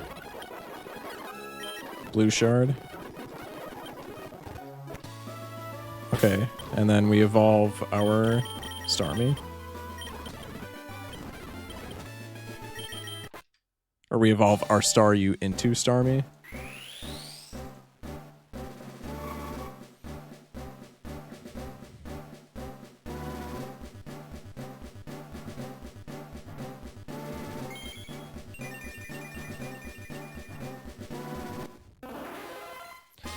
Poggers.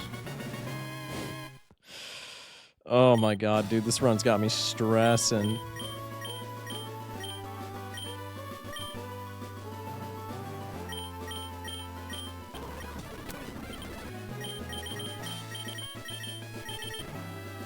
Okay, let's fly back to Evergrande. I'll heal up. And then we'll be chilling.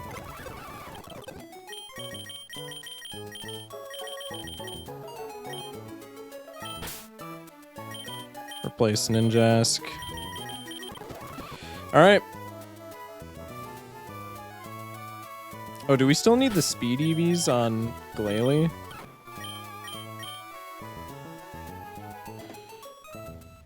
Hang on, I forgot. Do we still need speed EVs on Glalie? I don't think we do. Check the calcs. Glalie. 55. He's got 103 speed. Is this the relaxed one? No. What is Glalie? Glalie's calm, right? Yeah, calm. Which doesn't affect speed.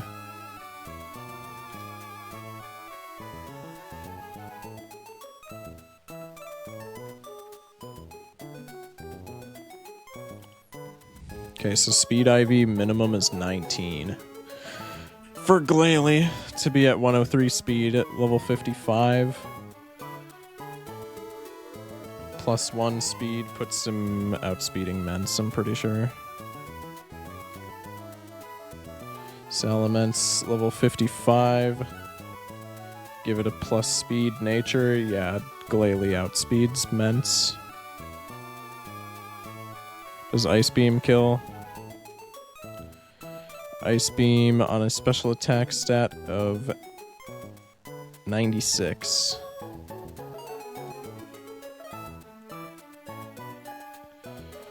Does indeed kill. So yeah, we're fine. Let's check Kingdra stats.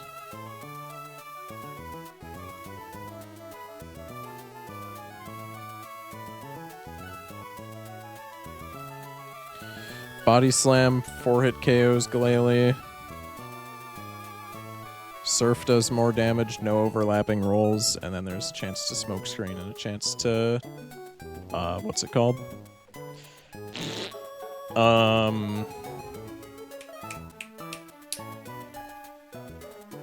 D-Dance. D-Dance is really sad, but it is what it is. Actually, D-Dance is not that sad because we just Icy Wind and then that gets rid of the speed buff, and hopefully it just tries to D-Dance infinitely and that's how we can win against the Kingdra. But if that doesn't happen, it's kind of a big... whatever. Glalie cannot learn T-Bolt, am I correct in saying that? Okay, I was gonna say, if it can, we're teaching it T-Bolt. I don't think there's anything else that we really want to give Glalie.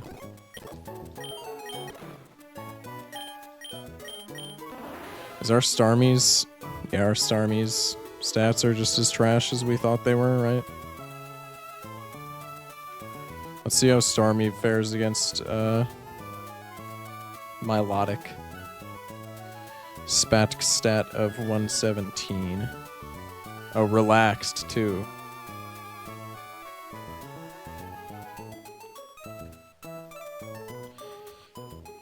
Speed stat of 123.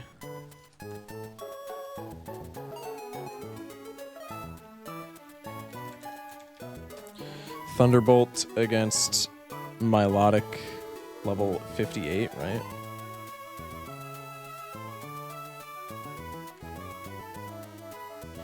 .3 chance to 3-hit KO.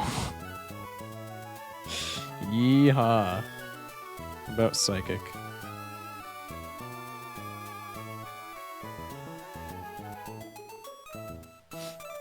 Yeah, it does less damage.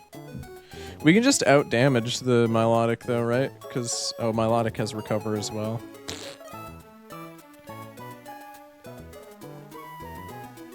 We might need to pick up a Toxic TM. No, that's a bad idea because it has Marvel Scale.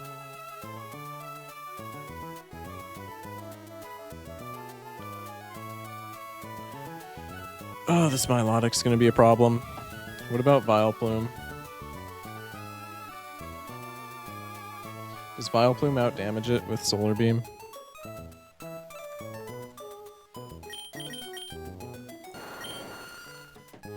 Timid Vileplume. 131 special attack.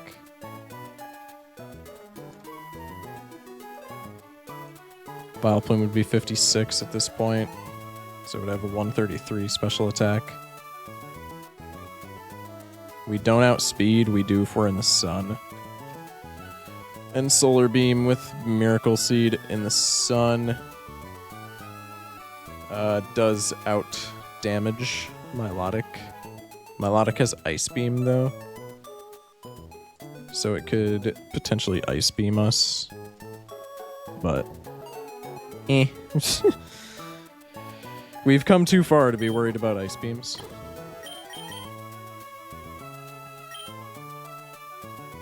Worst case scenario, we just take it out with Guts boosted Mega Horn and call it a day. Am I right, fellas? Or Guts boosted reversal?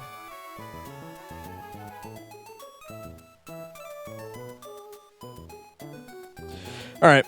Yeah, we're gonna do the fights tomorrow then, because otherwise this stream would literally be like 16 hours long.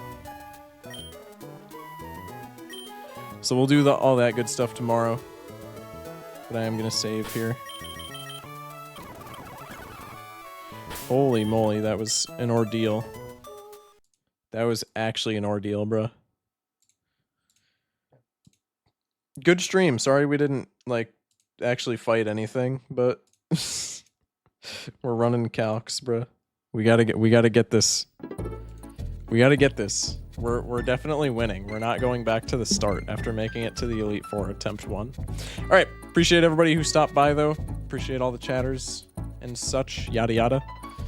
Love each and every single one of you. Short form content every single day. TikTok, YouTube, Shorts, and Insta Reels. Check all the panels below. Main channel, Discord, Twitter to get notified when I go live, etc. We'll be back tomorrow.